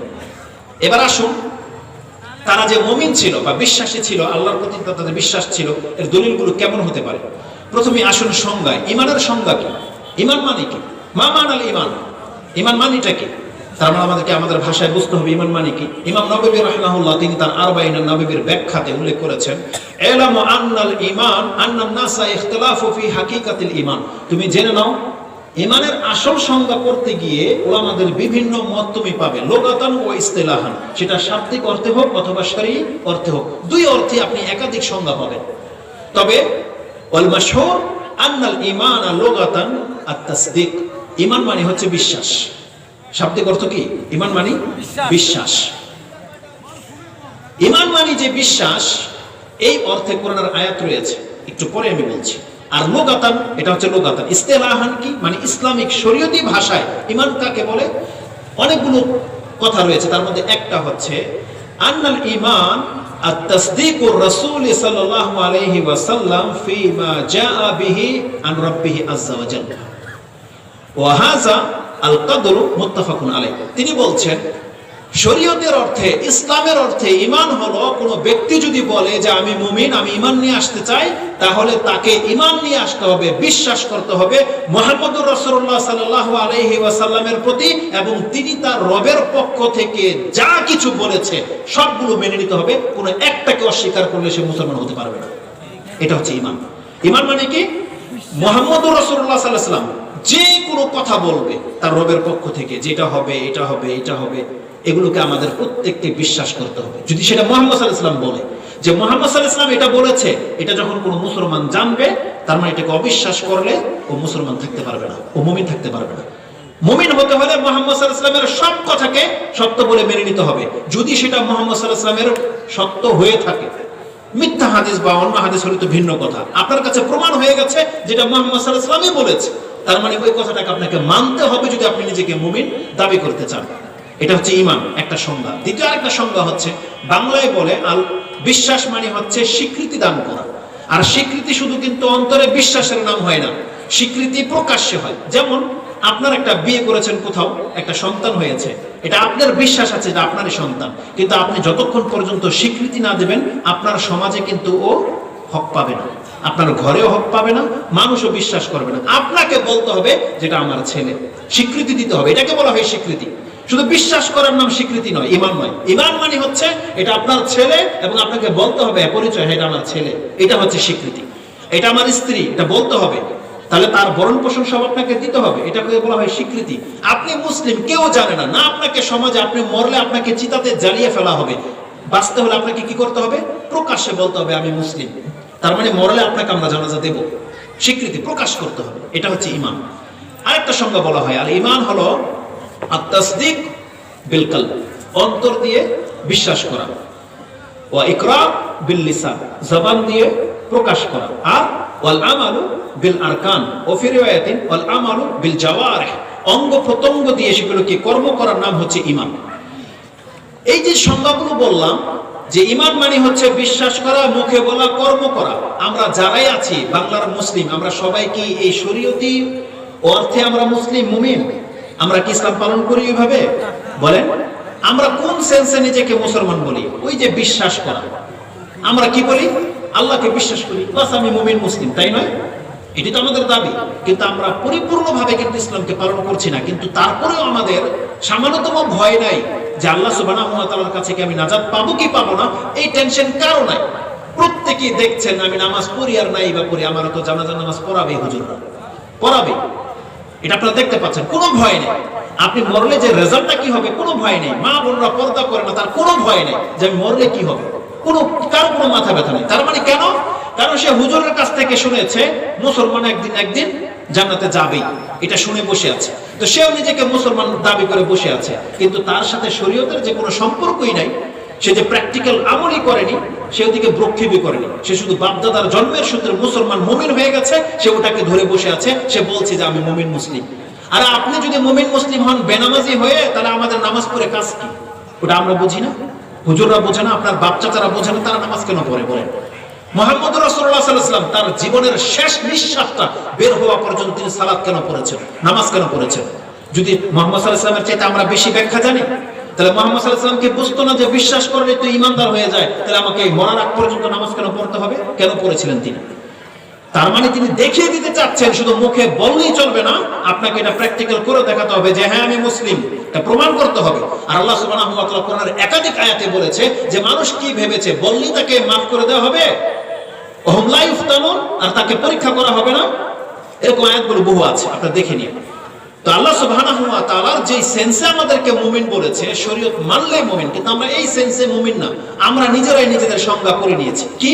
বাপদাদার সূত্রে বিশ্বাস করলেই মুমিন। আচ্ছা ঠিক আছে, আপনার কথা সত্য, আপাতত মেনে নিলাম। আপনি যেহেতু আল্লাহকে বিশ্বাস করার কারণে আপনি মুমিন মুসলিম, তাহলে ওই লোকেরা মক্কার কাফেররা আল্লাহকে বিশ্বাস করতো, তাহলে আপনি তাকে কাফের বলতে পারবেন না। এটা ছিল আমার বলার মূল কারণ, আমি এটাকে দেখাবো। তো বিশ্বাস মানে যে ঈমান, কোরআনে এই অর্থে আল্লাহ সুবহানাহু ওয়া তাআলা একটা আয়াত রেখেছে। আপনি চাইলে এই আয়াতগুলো অবশ্য আপনাদের অতটা আস্থা অতটা বেশি গুরুত্বপূর্ণ নয়, তবে বলছি বোঝার জন্য। কিছু কথা তো অবশ্যই অনেকের দরকার, দলিলগুলো দরকার। সূরা ইউসুফ 12 নম্বর সূরা, তার 17 নম্বর আয়াত আল্লাহ সুবহানাহু ওয়া তাআলা বলছেন, ইউসুফ আলাইহিস সালামকে যখন তারা কূপের মধ্যে ফেলে দিল, এখন মিথ্যা কিচ্ছা বানিয়ে তার বাবার কাছে এসে বলছে, কালু ইয়া আবানা ইন্না যাহাবনা নাস্তাবিকু ওয়া তারাকনা ইউসুফ ইনদা মাতাইনা ফাআকালাহু যায়ব। তার পিতার কাছে বলছে, বাবা আমরা প্রতিযোগিতার জন্য দৌড় প্রতিযোগিতা করেছি, ইউসুফকে খাদ্যের সামনে বসিয়ে রেখে গিয়েছিলাম, ফাআকালাহু যায়ব, তাকে নেকড়ে ভাগে খেয়ে নিয়েছে। তারপরে বলছেন, ওমা আনতা বিমুমিনিন লানা ওয়ালাউ কুননা সাদিকিন, আপনি আমাদের প্রতি ঈমান আনবেন না যদিও আমরা সত্য বলছি। সন্তানরা এসে কি বলেছে তার বাবাকে, ওমা আনতা বিমুমিনিন লানা, আপনি আমাদের প্রতি ঈমানদার হবেন না। এখানে কি অর্থে আছে? মানে আপনি আমাদের কথা বিশ্বাস করবেন না যদিও আমরা সত্য বলছি। তার মানে আল্লাহ সুবহানাহু ওয়া তাআলা ঈমানটাকে বিশ্বাসের অর্থে ব্যবহার করেছে। ওমা আনতা বিমুমিনিন লানা ওয়ালাউ কুননা সাদিকিন, আর মুমিনিন লানা আই মুসাদ্দিকিন লানা, তার মানে আপনি আমাদেরকে বিশ্বাস করবেন না যদি আমি আরো সত্য বলছি। আমরা অনেক সময় বাপ-মার কাছে এসে বলি, আজকে স্কুল ছুটি হয়ে গেছে, আমি জানি আপনি বিশ্বাস করবেন না, আপনি জিজ্ঞেস করেন, এবার বলে না। তার মানে ঈমানের অর্থে ব্যবহার করা হয়েছে এখানে, বিশ্বাসের অর্থে। তাহলে ঈমান মানে হচ্ছে বিশ্বাস। এখন ঈমান মানে যেহেতু বিশ্বাস, এবার আসুন মক্কার লোকদের আল্লাহর প্রতি ঈমান ছিল, আমি কয়েকটা দলিল আপনাকে দেখাই। রাসূলুল্লাহ সাল্লাল্লাহু আলাইহি ওয়াসাল্লামের পিতার নাম কি ছিল? এটা সবাই জানেন, ব্যতিক্রম কেউ নাই, জানেন না যেটা? রাসূল সাল্লামের পিতার নাম কি ছিল? আব্দুল্লাহ। তখন কি মুহাম্মদ রাসূলুল্লাহ সাল্লাল্লাহু আলাইহি ওয়াসাল্লামের জন্ম হয়েছিল? কারণ তার বাবার জন্ম হয়েছে মাত্র। ইসলাম তো দূরের কথা, তার বাবার জন্ম হয়েছে, তিনি বড় হয়েছে, বিয়ে করেছে, তারপরে মুহাম্মদ সাল্লাল্লাহু আলাইহি ওয়াসাল্লাম জন্ম হয়েছে, 40 বছর পার হয়ে গেছে, তারপর ইসলাম নাজিল হয়েছে, তাই নয়? তার মানে প্রায় 60 বছর ধরে নেন। আব্দুল্লাহর বয়স 20 হইলে বিয়ে করেছে, তারপর রাসূল সাল্লাল্লাহু আলাইহি ওয়াসাল্লাম এসেছে 40 বছর, তার মানে 60 বছর আগে তার জন্ম। ইসলাম আসার 60 বছর আগের লোকেরা আপনি বলছেন তারা কাফের ছিল, তাহলে তারা আব্দুল্লাহ নাম কিভাবে রাখলো বলে? আব্দুল্লাহ মানে কি? আল্লাহর বান্দা। নাকি তারা আসলে হয়তো আরবি বুঝতো না, রাসূলের বাচ্চা ছাড়া আরবি বুঝতো না, না বুঝিয়ে রেখে দিয়েছে আব্দুল্লাহ। ব্যাপারটা কেমন? তার মানে আল্লাহ শব্দটা আছে কিনা তাতে, আল্লাহর বান্দা। আর রাসূল কি বলেছে? সবচেয়ে উত্তম নাম, আল্লাহর পছন্দনীয় নাম হচ্ছে আব্দুল্লাহ, আব্দুর রহমান। আর রাসূলুল্লাহ সাল্লাল্লাহু আলাইহি ওয়াসাল্লামের পিতার নাম আব্দুল্লাহ কেন রাখলো জানেন? কারণ রাসূল সাল্লাল্লাহু আলাইহি ওয়াসাল্লামের পিতা যখন জন্ম হয়, এটা ছিল আব্দুল মুত্তালিবের 10 নম্বর কি 11 নম্বর ছেলে, সর্বশেষ। তিনি মানত করেছিল যে আল্লাহ আমার 10টা সন্তান পুরো হয়ে গেলে আমি শেষেরটাকে জবা করে দেব। কিন্তু এত সুন্দর সন্তান আল্লাহ দিয়ে দিয়েছে, রাসূলের পিতা এত চমৎকার এত সুন্দর ছিল, এখন মায়ে লেগে গেছে, এখন আর জবা করতে চায় না কেউ। আল্লাহ পরীক্ষায় ফেলে দিয়েছে তাদেরকে। তো যাক, এতটা সুন্দর ছিল, তিনি সন্তুষ্ট হয়ে নাম রেখেছেন এটা আল্লাহর বান্দা। তারা দেবদেবীর পূজা তো করতো, দেবদেবীর নামে অন্যের নামও রাখতো, লাত মানাত অমুক আব্দুল উজ্জা নাম রাখতো, কিন্তু রাসূল সাল্লাল্লাহু আলাইহি পিতার নাম রেখেছে এটা আল্লাহর বান্দা। আপনি বোঝেন কথা? তার মানে তারা কি আল্লাহকে চিনতো না? তাহলে চিনতো, তারা কি চিনতো, এই জন্য নাম রেখেছে আল্লাহর বান্দা, তার মানে আল্লাহর গোলাম এটা, তার মানে আল্লাহকে তারা রব হিসেবেই চিনতো। কিন্তু আমরা তাদেরকে কাফের বলছি। আসলে আল্লাহ সুবহানাহু ওয়া তাআলা তাদের রুবুবিয়ত, আল্লাহর প্রভুত্বের মধ্যে তাদের ঈমান কত ছিল আমি আপনাকে দেখাই। একটা আয়াত নিয়ে নেন, এই মর্মে বহু আয়াত আছে। সূরা ইউনূস 10 নম্বর সূরার 31 নম্বর আয়াতটা আপনি পড়েন। তাতে আল্লাহ সুবহানাহু ওয়া তাআলা বলছেন, কুল মান ইয়ারযুকুকুম মিনাস সামাই ওয়াল আরদ ওয়া মান ইয়ামলিকুস সামআ ওয়াল আবসার ওয়া মান ইউখরিজুল হাইয়্যা মিনাল মাইয়িতি ওয়া ইউখরিজুল মাইয়িতা মিনাল হাইয়্য ওয়া মান ইউদাব্বিরুল আমর ফাসায়াকুলুনাল্লাহ কুল আফালা তাত্তাকুন। এটা ছিল আয়াত। আমি আসলে টেনে পড়তে পারবো না, কারণ টেনে পড়লে আমার কাশি উঠে যাবে। আল্লাহ সুবহানাহু ওয়া তাআলা বলছেন, হে নবী আপনি মক্কার মানুষদেরকে জিজ্ঞেস করেন, আমি আপনাদের মতো কাফের বলছি না, এই লোকদেরকে জিজ্ঞেস করেন, অমাইয়ারযুকুকুম মিনাস সামাই ওয়াল আরদ, কে তোমাদেরকে আকাশ এবং জমিন থেকে রিজিক দেয়?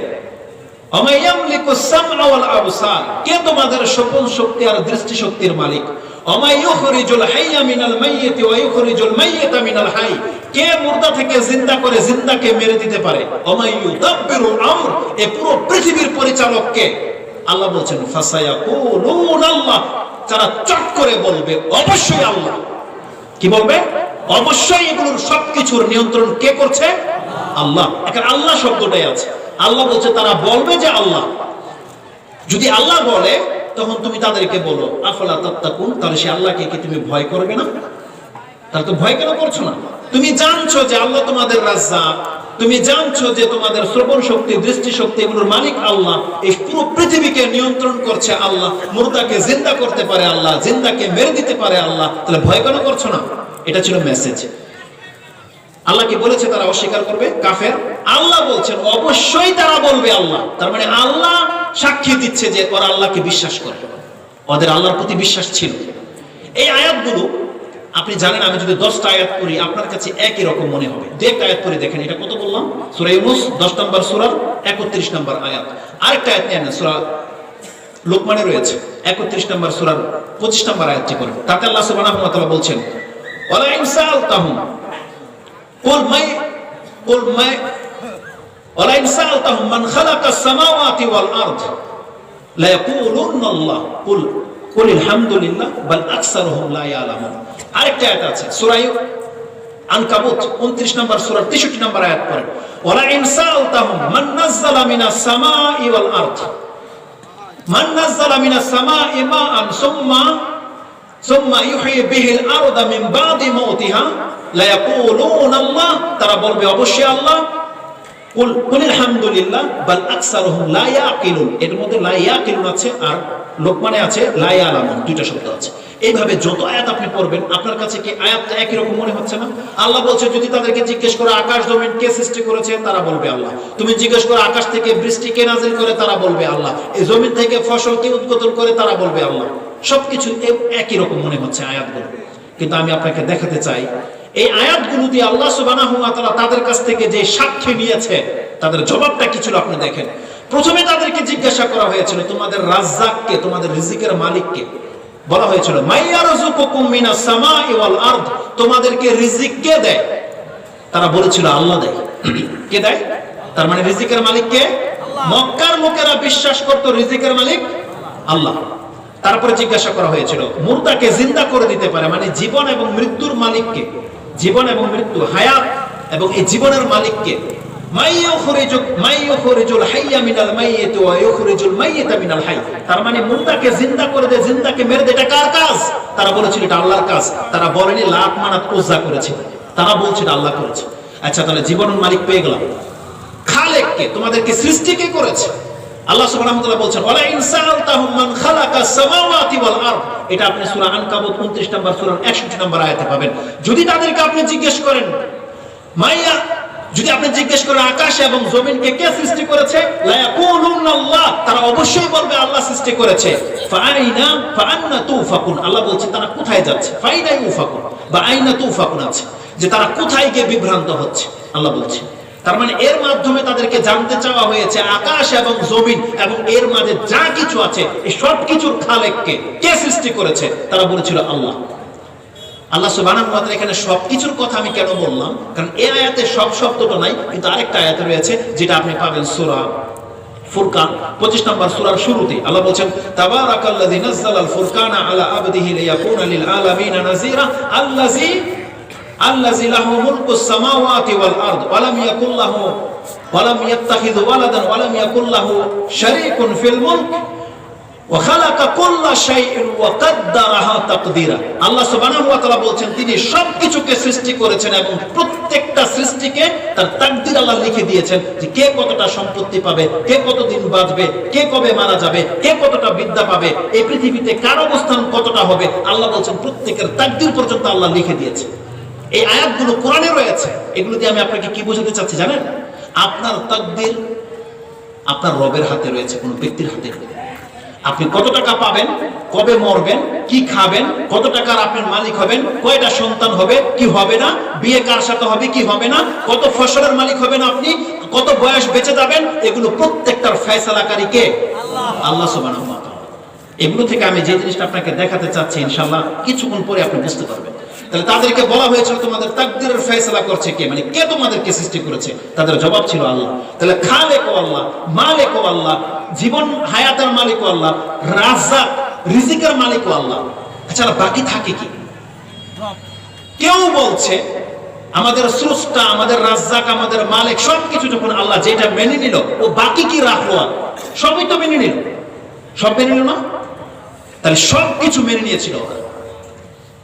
এটা হচ্ছে ওদের ঈমান। আসুন ওদের ঈমানের আরো কিছু প্রুফ আপনাদেরকে করে দেখাই। আমি যদি এখন এই আকাশ, জমিন, গাছপালা, বাতাস এগুলোর উদাহরণ দেই, আপনারা অসন্তুষ্ট, যাদের মধ্যে শিরক আছে তারাও সন্তুষ্ট, ওয়াজ মাহফিলের কমিটি যারা তারাও সন্তুষ্ট, কারো কোনো দ্বন্দ্ব নেই, কারো কোনো মাথায় আঘাত করলো না এখন পর্যন্ত। এখন আমি যদি উদাহরণটা একটু চেঞ্জ করে দেই, এখন অনেকের চেহারা কালো হয়ে যাবে, যাদের অন্তরের সমস্যা আছে তাদের চেহারা কালো হয়ে যাবে, ওয়াজ কমিটির পেরেশান শুরু হয়ে যাবে যে হুজুর আবার এগুলো এদের কথা কেন বলে। কিন্তু আপনার আকীদা যদি শুধরায় না, এই বক্তব্যের কোনো মানি আছে? আপনার সমস্যাটা দূর হতে হবে কোরআন থেকে। এই জন্যই পয়েন্টগুলো আপনাকে তুলে ধরা। আল্লাহ সুবহানাহু ওয়া তাআলা বলছেন আরে আকাশ জমিন সৃষ্টি আল্লাহ করেছে, এটা কবরে সিজদা করে ও বিশ্বাস করে, করে না? বলেন, যেই ব্যক্তি ল্যাংটার মুরিদ হয়, যেই ব্যক্তি কোন জিন্দা পীরকে সিজদা করে, ও বিশ্বাস করে না আকাশ এবং জমিনকে আল্লাহ সৃষ্টি করে? বলেন, মক্কার মুশরিকরা, পৃথিবীর সবাই মেনে নেবে যেগুলো সব আল্লাহ সৃষ্টি করেছে। কোন ব্যাটার খবর আছে, মানে ক্ষমতা আছে যে বলবে যে আমার বাবা আকাশ সৃষ্টি করেছে? বলবে? বলেন, কোন পীর ক্ষমতা আছে বলবে কথা যে আমি আকাশ জমিন সৃষ্টি করেছি? বলবে না। আল্লাহ সুবহানাহু ওয়া তাআলা বলছেন এই সব উদাহরণ দিলে আপনার অন্তরে বোঝা যাবে না যে আমি কি বোঝাতে চাচ্ছি। আল্লাহ সুবহানাহু ওয়া তাআলা বলছেন বান্দা তুমি যে সমস্ত পীরকে তোমার মাবুদ বিশ্বাস করে বসে আছো, তুমি যে মনে করছো যে কোন ব্যক্তি তোমাকে সন্তান দিতে পারে, ওই বড় গাছে সুতা বাঁধলে তোমার বাচ্চা হয়, ওই গজার মাছের শেওলা তুলে খেলে তোমার রোগ ভালো হয়ে যায়, সে তোমার স্ত্রীর পেটে বাচ্চা দিতে পারে, যারা এগুলো বিশ্বাস করো, আল্লাহ সুবহানাহু ওয়া তাআলা মক্কার মুশরিকদেরকে বলছে যাদের সামনে তোমরা মাথা নত করো, যাদের কাছে গিয়ে তোমরা ধর্ম ধরো, আল্লাহ বলছেন হে নবী আপনি তাদেরকে জিজ্ঞেস করেন ওয়ালা ইন সাআলতাহুম মান খালাকাহুম, হে নবী জিজ্ঞেস করেন তো ওদেরকে কে সৃষ্টি করেছে? লা ইয়াকুলুন্না আল্লাহ, আল্লাহ সুবহানাহু ওয়া তাআলা প্রত্যেক ব্যক্তি বলবে। আপনার যে কোনো একজন পীরের নাম বলেন, যত বড় ব্যক্তি হোক না কেন, আপনার ওলির নাম বলেন, আল্লাহ বলছেন তুমি বলো তো দেখি তোমার ওলিকে কে সৃষ্টি করেছে? বলেন। ওয়ালা ইন সাআলতাহুম মান খালাকাহুম, এই পৃথিবীতে আল্লাহ ছাড়া যে যার ইবাদত করছে, যে যার পূজা করছে, যে যার মুরিদ হয়ে আছে, যেটা বিশ্বাস করে যে আমাকে জান্নাত এনে দিতে পারে আমার পীর, আমার বাবা, যেমন খ্রিস্টানরা বিশ্বাস করে ঈসা আলাইহিস সালাম আল্লাহ, ইহুদিরা বিশ্বাস করে নিয়েছে ওজার হচ্ছেন আল্লাহ, বিশ্বাস করে না? আল্লাহ বলেছেন তুমি জিজ্ঞেস করো ওদেরকে ঈসাকে কে সৃষ্টি করেছে, ওজাইরকে কে সৃষ্টি করেছে, খাজা মঈনুদ্দিন চিশতি রাহিমাহুল্লাহকে কে সৃষ্টি করেছে, আব্দুল কাদের জিলানীকে কে সৃষ্টি করেছে, শাহজালালকে কে সৃষ্টি করেছে, শাহপরানকে কে সৃষ্টি করেছে? আল্লাহ জিজ্ঞেস করছে আপনাদেরকে, কে সৃষ্টি করেছে তাদেরকে? কি জবাব হবে বলেন? তাহলে যদি কোনো ব্যক্তি নিজে সৃষ্টি হয়ে থাকে, মাখলুক হয়ে থাকে, তাকে সৃষ্টি করা হয়েছে, সে কি করে আবার মুর্দাকে জিন্দা করতে পারে? সে কি করে কাউকে সৃষ্টি করতে পারে? আল্লাহ বলছেন সবই তো খালেক, সবই হচ্ছে মাখলুক, আমি আল্লাহ হচ্ছেন একাই মাত্র খালেক। আমি সবাইকে সৃষ্টি করেছি, ওরা কে কি সৃষ্টি করেছে? সব আয়াত এক এক করে না টেনে দিয়ে আমি আপনাকে আবার সূরা লোকমানে ফিরে নিয়ে আসতে চাই। সূরা লোকমান 31 নম্বর আয়াতের 10 11 পরে আল্লাহ বলছেন, বান্দা তুমি সবকিছুর দিকে তাকাও, এই সবকিছুকে সৃষ্টি করেছে আল্লাহ। আল্লাহ সবকিছুকে সৃষ্টি করেছে আমি। আরোনি মাযা খালাকাল্লাযিনা মিন দুনি, আমি ছাড়া কে কি সৃষ্টি করেছে একটা एग्जांपल আমার সামনে পেশ করো। মশা আল্লাহ সৃষ্টি করেছে, মাছ আল্লাহ সৃষ্টি করেছে, একটা ধান গাছের চারা আল্লাহ সৃষ্টি করেছে, ধানের বীজ পর্যন্ত আল্লাহ সৃষ্টি করেছে। আল্লাহ বলছেন বান্দা তোর চোখের সামনে পুরো পৃথিবীটাকে দাঁড় করা, এগুলো সব আমার সৃষ্টি, তুই দেখা তোর বাবা কি সৃষ্টি করেছে। আল্লাহ বলছে, আপনাকে জবাব চাচ্ছেন, আরোনি আমাকে দেখাও, মাযা খালাকাল্লাযিনা মিন দুনি, আমি ছাড়া কে কি সৃষ্টি করেছে একটা প্রাণী আমার সামনে হাজির করো। আছে কোনো জবাব? তাহলে মুসলমানদের হিতাহিত জ্ঞান কবে জাগবে? কেন আপনি বোঝেন না আপনার সন্তানের মালিক আল্লাহ, কোনো বাবা নয়? কেন বোঝেন না এটা? কেন মুসলিমরা বোঝে না যে কোনো ব্যক্তি কোনো ব্যক্তির কোনো কল্যাণ করতে পারে না, অকল্যাণ করতে পারে না? কেন এটা মুসলমান বোঝে না? কেন যে আপনি বলছেন যে আমার মালিক হচ্ছেন আল্লাহ, তিনি হচ্ছেন হাইয়ুল কাইয়ুম? প্রতিদিন 5 বার আপনাকে আয়াতুল কুরসি পড়ানো হয়, সকাল বিকাল পড়ানো হয়, আপনি তখনই বলছেন আল্লাহু লা ইলাহা ইল্লা হুয়াল হাইয়ুল কাইয়ুম। আল্লাহ হচ্ছেন তিনি যিনি সত্য ছাড়া ইলাহা নাই, তিনি হচ্ছেন হাই, চিরঞ্জীব, কাইয়ুম, প্রতিষ্ঠিত। পৃথিবীর এমন একজনের নাম বলেন যে এখনো জীবিত আছে এবং প্রতিষ্ঠিত, একজনের নাম বলেন, আছে কেউ? তার মানে আমরা তাহলে কোথায় যাচ্ছি? আল্লাহ বলছেন ফাইনা তুফাকুন, তাহলে কোথায় গিয়ে তোমরা মাথা ঠকাচ্ছ আল্লাহকে বাদ দিয়ে? কোথায় কোথায় তোমাদের বিশ্বাস চলে গেল? তাহলে এগুলো তাদেরকে জিজ্ঞাসা করা হয়েছিল। তার মানে আমি যে জিনিসটা দেখাতে চাচ্ছি, ওরা সবকিছুর ব্যাপারে বলছেন আল্লাহ। আচ্ছা, আগে ওদের দলিলগুলো আমি আপনাকে দেখাই, ওরা আর কি বলেছে। কাবা ঘর, এই কাবা ঘরটাকে কে বানিয়েছে? ইসলাম আসার পরে মুহাম্মদ সাল্লাল্লাহু আলাইহি ওয়াসাল্লাম বানিয়েছেন? আগে থেকে ছিল, আগে থেকে ছিল, এবং এর খাদেম কারা ছিল? মক্কার লোকেরা ছিল না? এগুলোর মেরামত করে তো, এগুলোকে দেখাশোনা করতো, পবিত্র করে রাখতো, এটা কারা করতো? ওই যাদেরকে আমরা কাফের বলছি, যাদেরকে আমরা কাফের বলছি, তাদের এলাকায়, তাদের মহল্লায়, তাদের শহরে কাবা, যাদেরকে আমরা কাফের বলছি, ওই কাবা ঘরটাকে তারা কি মনে করতো? মন্দির না আল্লাহর ঘর? এটা শুধু আমরা মনে করি না, এটা রাসূল সাল্লাল্লাহু আলাইহি ওয়াসাল্লামের বাপ-দাদারাও মনে করতে যেটা আল্লাহর ঘর। তার মানে তারা আল্লাহকে চিনতো না। আপনাকে কে বলেছে? ওরা তো এই ঘরটার মর্যাদা দিত, এই ঘরের সম্মান করত। কি জন্য? তারা বলতো এগুলো আমার মাবুদের ঘর, নাকি বলতো এটা আল্লাহর ঘর। তারা আল্লাহর ঘর হিসেবে এটাকে টেক কেয়ার করতো এবং এটাকে পবিত্র রাখতো। এবং তারা, আপনি ইতিহাস হয়তো জানেন, বর্তমান যে কাবা ঘর আছে স্কয়ার, তার মধ্যে একটা বেঁকা করে একটা অতিরিক্ত অংশ আছে না? দেখতে পান তো সবাই না? কাবাটা ওই পর্যন্ত ছিল। যখন বন্যাতে ভেঙে গেল, তখন মক্কার কুরাইশদেরকে সবাইকে জড়ো করা হলো যে কাবাকে মেরামত করতে হবে। দেখো তোমাদের হালাল টাকাই কিন্তু কাবার মধ্যে লাগাবে, 1 টাকাও যেন হারামের কারো ঘর থেকে না আসে। আল্লাহ কতটা মানতো আল্লাহকে, তারা বলেন কতটা মানতো। যার ফলে যে টাকা জমা হয়েছে হালাল টাকা, ওই পর্যন্ত কাবা নির্মাণ করার মতন তৌফিক তাদের হয়নি। বর্তমান যে কাবা, এটা হালাল টাকায় তাদের বানানো, হালাল টাকায়। আজকে আমাদের মসজিদের মধ্যে টাইলস লেগে যায়, 5 তলা উঠে যায়, হালাল না হারাম কমিটির কোনো টেনশন নাই, মুসল্লিদের কোনো টেনশন নেই। ইবাদত যদি হতে হয়, আপনাকে হালাল টাকা দিয়ে করতে হবে। হালাল বিহীন আপনি ইবাদত করবেন, এই ইবাদতের চেতনার মূল্য নেই, আপনি জেনে নেন। আপনাকে হালাল খেতে হবে, হালাল টাকা মসজিদে ইনভেস্ট করতে হবে। একজন ব্যক্তি 100 বস্তা সিমেন্টের টাকা দিয়ে দেখতে কেন, দেখেন সে যদি হারামখোর হয়, তার কাছ থেকে সিমেন্টের ব্যাগ নিয়েন না। আপনি মলির বেড়ার মধ্যে সালাত আদায় করেন, আপনি আল্লাহর বান্দা থাকবেন। কিন্তু 5 তলা টাইলসের নিচে যদি হারাম টাকার হয়, কোনো লাভ হবে না। আপনি বলেন ইমানের দিক থেকে কারা বেশি মজবুত ছিল? আপনারা না মক্কার মুশরিকরা? তারা বলতো দেখো আল্লাহর ঘর, 1 টাকা হারাম দিতে পারবে না। তারা হারাম, আল্লাহর ক্ষেত্রে তারা হারাম ব্যবহার করেনি, এতটা বিশ্বাস তাদের ছিল। এবং তারা সালাত আদায় করত। আপনি জানেন তারা নামাজ পড়ত। আশ্চর্য হবেন শুনলে যে মুহাম্মদ সাল্লাল্লাহু আলাইহি ওয়াসাল্লামের বংশধররা, যাদেরকে আমরা কাফের বলি, তারা সালাত পড়ত, নামাজ পড়ত। তারা কোরআনে আল্লাহ বলেছে, আল্লাহ সুবহানাহু ওয়া তাআলা সূরা আনআম, সূরা আনফাল 8 নম্বর সূরা, তার 35 নম্বর পড়েন। আল্লাহ সুবহানাহু ওয়া তাআলা বলেছেন, ওয়া মা কানা সালাতুহুম ইনদাল বাইতি ইল্লা মুকাআন ওয়া তাসদিয়া। আল্লাহ বলছেন তাদের সালাত, তাদের নামাজ বাইতুল্লাহর কাছে কেমন ছিল? ইল্লা মুকাআন ওয়া তাসদিয়া, তারা আল্লাহর জন্য বলতো যে আমরা নামাজ পড়ছি, তারা বলছে যে আমরা নামাজ পড়ছি, সালাত পড়ছি, কিন্তু তাদের সালাতে আল্লাহু আকবার, লা ইলাহা ইল্লাল্লাহ, সুবহানাল্লাহ, আলহামদুলিল্লাহ এগুলো ছিল না। তারা বাইতুল্লাহর তাওয়াফ করতো বা তারা শীষ বাজাতো আর হাতে তালি দিত, তারা বলতো এটা নামাজ। তারা আল্লাহর জন্য নামাজ পড়ে কিভাবে? শীষ দিয়ে। আমরা যেমন সূরা পড়ি সূরা ফাতিহা, ওরা শীষ দিত আর ওরা তাকবীর না দিয়ে তালি বাজাতো। আল্লাহ বলছেন ওমা কানা সালাতুহুম ইনদাল বাইত, আল্লাহর ঘরের সামনে তাদের সালাত কি ছিল? ইল্লা মুকাআন ওয়া তাসদিয়া, যেটা আমি বললাম সূরা আনফাল 8 নম্বর সূরার 35 নম্বর আয়াত আপনি পেয়ে যাবেন, যে ওরা এই ঘরের সালাত করতো, আল্লাহর জন্য করতো। কে বলেছে ওরা কাফের ছিল? হজ করতো ওরা, হজ করতো না? হজে যে এই যে লাত যে দেবতাটা ছিল, এই লাত কে ছিল? এই লাত দূর দূরান্ত যেই হাজিরা আসতো তাদেরকে ছাতু গুলে, লাত্তায়ালুত্তু থেকে এই লাত শব্দটা হয়েছে, সে ছাতু গুলে গোল করতো, একজন করে আসতো, একজনকে দিত, সে নিয়ে চলে যেত। এইভাবে আজও পর্যন্ত সেই রীতি মক্কার মুসলিমদের মধ্যে রয়েছে। আপনি দেখতে পান যারা হজে যান, টেইলার, বিভিন্ন কোম্পানির টেইলার লাইন ধরে দাঁড়িয়ে থাকে এইভাবে গাড়ির মতো, কেউ কার্টুন দিচ্ছে, পানি দিচ্ছে, জুস দিচ্ছে, আপেল দিচ্ছে, দেয় না? এটা ওই রীতি, মানুষকে খেদমত করার রীতি। এটা তাদের বাপদাদাদের থিওরি ছিল যে মানুষকে খেদমত করতে হবে, এটা ইসলাম সাপোর্ট করে। যেইভাবে পারেন, যেভাবে পারেন কাউকে নেকির জন্য তারা এটা করতো। কিন্তু আমাদের দেশের মুসলমানদের চরিত্র কি জানেন?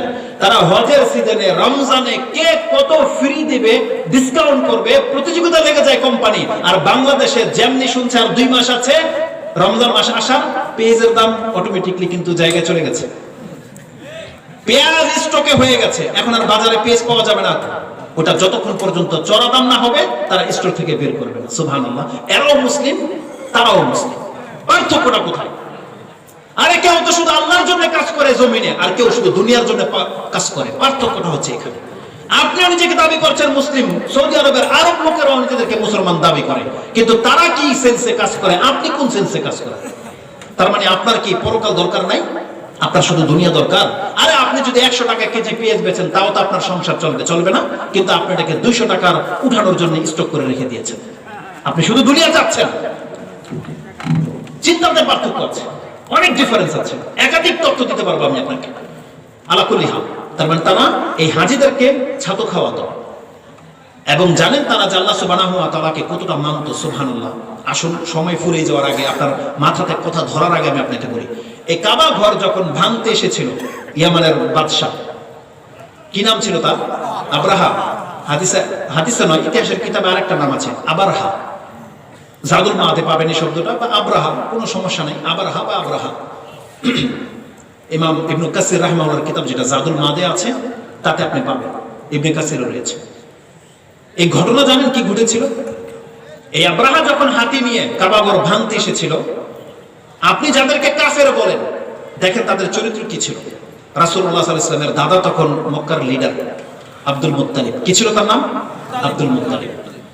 আবরাহা যখন এই সংবাদ আব্দুল মুত্তালিবের কাছে গেছে, তখন তিনি বলছে, আমি আবরাহার সাথে কথা বলতে চাই, আমি দেখা করতে চাই, আক্রমণ করার আগেই। তো বলছে, ওয়েলকাম, আসো। রাসূলুল্লাহ সাল্লাল্লাহু আলাইহি ওয়াসাল্লামের দাদা এত বিচক্ষণ, এত জ্ঞানী ব্যক্তি ছিল, শুধু ঈমানটা না থাকার কারণে তারা আজকে লাঞ্ছিত হয়েছে, কিন্তু এত বিচক্ষণ, এত সুঠাম ব্যক্তি ছিল। তিনি বলছে, আমি আবরাহার সাথে দেখা করবো। এটা হাদিসের, আপনার ইতিহাসের কিতাব থেকে বলছি। তিনি যখন আবরাহার সাথে দেখা করতে গিয়েছে, আবরাহা এরকম সিংহাসনে বসা ছিল, তিনি যখন গেট দিয়ে ঢুকেছে, তার চেহারা এবং তার পোশাক দেখে আবরাহার অর্ধেক অন্তরটা অর্ধেক ওখানে গলে গেছে। যে এত বড় বুজুর্গ দেখলে আমাদের অন্তর তেমনি গলে যায়। সুন্দর চেহারা দেখলে, টল ফিগার, পাগড়ি, আবার জুব্বা, আপনি তখনই তো মনে করেন আল্লাহর ওলি। এমন মনে হয় না আমাদের? ইয়ামান থেকে, পাকিস্তান থেকে যদি কোনো সুন্দর কোনো ব্যক্তি আসে, দেখে আপনি কেন যেন নমনম হতে মনে চায়। এমন হচ্ছে মুসলিমদের চরিত্র, এমন হয়ে গেছে। তার মানে তারা নত হওয়াটাকে পছন্দ করে, অথচ আল্লাহর সামনে নত হয় না। একটা মানুষ দেখলে মানুষের নত হতে চায়, এটা থিওরি কেমন হয়ে গেছে মানুষের। তাই আবরাহা তাকে দেখে নিচে নেমে গেছে এবং নিচে বসে কথা বলেছে আরব ট্রেডিশন অনুযায়ী। এক কথা দুই কথা আমি শর্টলি সেরে দিই। তিনি বলছেন মুতারজমকে যে, বলো উনি কেন এসেছে। এখন আব্দুল মুত্তালিব এই আবরাহার সাথে কথা বলছে। তিনি বলছেন, ইন্না হাজাতি আইয়া রুদ্দা আলাইয়াল মালিক মিয়াতাই বাইর আসাবাহালি। আমি এসেছি তোমার মালিক যে তোমাকে এই কাবা ঘরকে ভাঙতে পাঠিয়েছে সে আমার 200 উট মরুভূমি থেকে নিয়ে গেছে, 200 উট। ওই 200 উট তুমি আমাকে ফেরত দাও, কাবা ভাঙার আগেই আমাকে এই 200 উট ফেরত দাও। আব্রাহা এত বেশি রাগ হয়েছে তার কথা শুনে, যে যেই লোকটাকে আমি এত মর্যাদাবান ভাবছিলাম, যে মক্কার খাদেম, কাবা ঘরের খাদেম, এত সম্ভ্রান্ত ব্যক্তি, সে কত দামি দামি কথা বলবে বা ভালো কিছু চুক্তি করবে, সে আসছে উটের জন্য তুচ্ছ জিনিস। সে বলছে, তার তর্জমানকে বলছে, তুমি বলো লাকাদ আজিবতানি হিনা রাআইতুক, আমি যখন তাকে দেখেছিলাম প্রথমবার আমি আশ্চর্যিত হয়ে গেছিলাম যে কত বড় বুজুর্গ ব্যক্তি। ফাকাদ জাহিদাত ফিকা হিনা কাল্লামতানি, কিন্তু তার সাথে আমি যখন কথা বললাম তার সমস্ত মর্যাদা সে মাটি করে দিয়েছে। যে আমি ভেবেছি কি, আর সে বলল কি, আইয়া রুদ্দা আলাইয়াল মিয়াতাই বাইর আসাবাহালি, সে বলছে যে আমার 200 উট ফেরত দাও, এটার মালিক আমি। ওয়া তাতরুকু বাইতান হুয়া দীনুকা ওয়া দীনু আবাইক লা তুকাল্লিমুনি ফি, সে বলছে তুই আশ্চর্য 200টা উটের নিয়ে কথা বলার জন্য, আর আমি তোর দিন, যেটা তোর ধর্ম, তোর বাবার ধর্ম, আমি সেই ঘরকে ভেঙে দিতে এসেছি। জি তলি হাত বিহি, যে কাবা ঘরকে আমি ভেঙে দিতে আসছি, সে কাবা ঘর নিয়ে তোর কোনো পেরেশানি নাই, কথা নাই, আর তুই আসছো তোর উট নিয়ে। সুবহানাল্লাহ, আল্লাহর প্রতি তাদের ভরসা কেমন দেখেন। জবাবটা কি দিয়েছে সে দেখেন। তিনি বলছেন, আব্রাহা তুমি শুনে রাখো, ইন্নী আনা রাব্বুল ইবিল, আমি উট চাচ্ছি এই জন্য ওই উটগুলোর মালিক হলাম আমি। ইন্নী আনা রাব্বুল ইবিল, রব মানে হচ্ছে মালিক, এই উটগুলোর মালিক আমি, অতএব এই উটগুলো রক্ষা করার দায়িত্ব আমার। সে বলছে ইন্নী আনা রাব্বুল ইবিল ওয়া ইন্না লিল বাইতি রিব্বান সায়ামনাউহু, আর যে ঘরকে তুই ভাঙতে এসেছিস ওই ঘরেরও একটা মালিক রয়েছে, ওই ঘরকে বাঁচানোর দায়িত্ব তার, আমার নয়। বুঝেন কথা? সুবহানাল্লাহ, আল্লাহর প্রতি কতটা বিশ্বাস থাকলে একটা লোকে কথা বলতে পারে, ওয়া ইন্না লিল বাইতি রিব্বান সায়ামনাউহু, ওই ঘরের একটা মালিক রয়েছে, রব রয়েছে, আব্রাহা, তার দায়িত্ব তার, এটাকে কিভাবে হেফাজত করতে হবে ওই দায়িত্বটা আমার নয়, ওই ঘরের মালিকের দায়িত্ব। কাকে ফিল করেছিল? কোন এরোকে, পীর ফকিরকে? কাকে উদ্দেশ্য করেছিল? আল্লাহ সুবহানাহু ওয়া তাআলা উদ্দেশ্য করেছিল। তখন আব্রাহা বলছে, মা কানা লিয়ামতানিয়া মিন্নি, আজকে পৃথিবীর মধ্যে এমন কোন শক্তি নাই যে কাবা ঘরকে আমার কাছ থেকে বাঁচাতে পারে।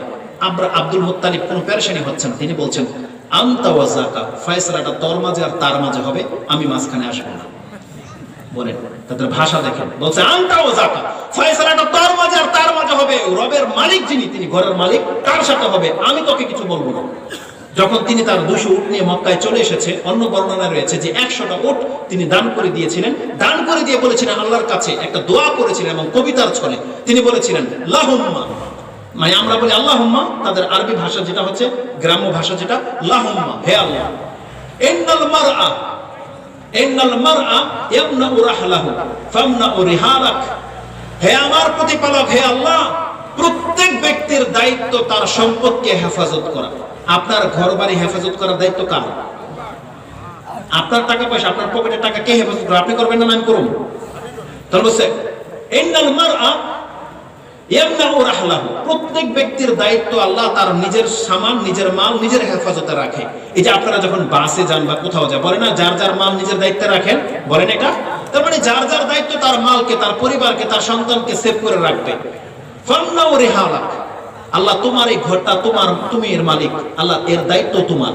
সে বলছে ফামনাউ রিহালাক, আল্লাহ তুমি তোমার সম্পদকে বাঁচাও। ওয়ালা ইয়াগলিবান্না সালিবুহুম ওয়া মাহলুহুম আবাদান মিহালুক, আল্লাহ তারা যে সরঞ্জাম, তারা যে প্ল্যান প্রোগ্রাম করে এসেছে, আজকে তোমার প্ল্যান প্রোগ্রাম, তোমার পাওয়ারের উপরে কোনো অবস্থাতে যেন ওরা জয়ী হতে না পারে।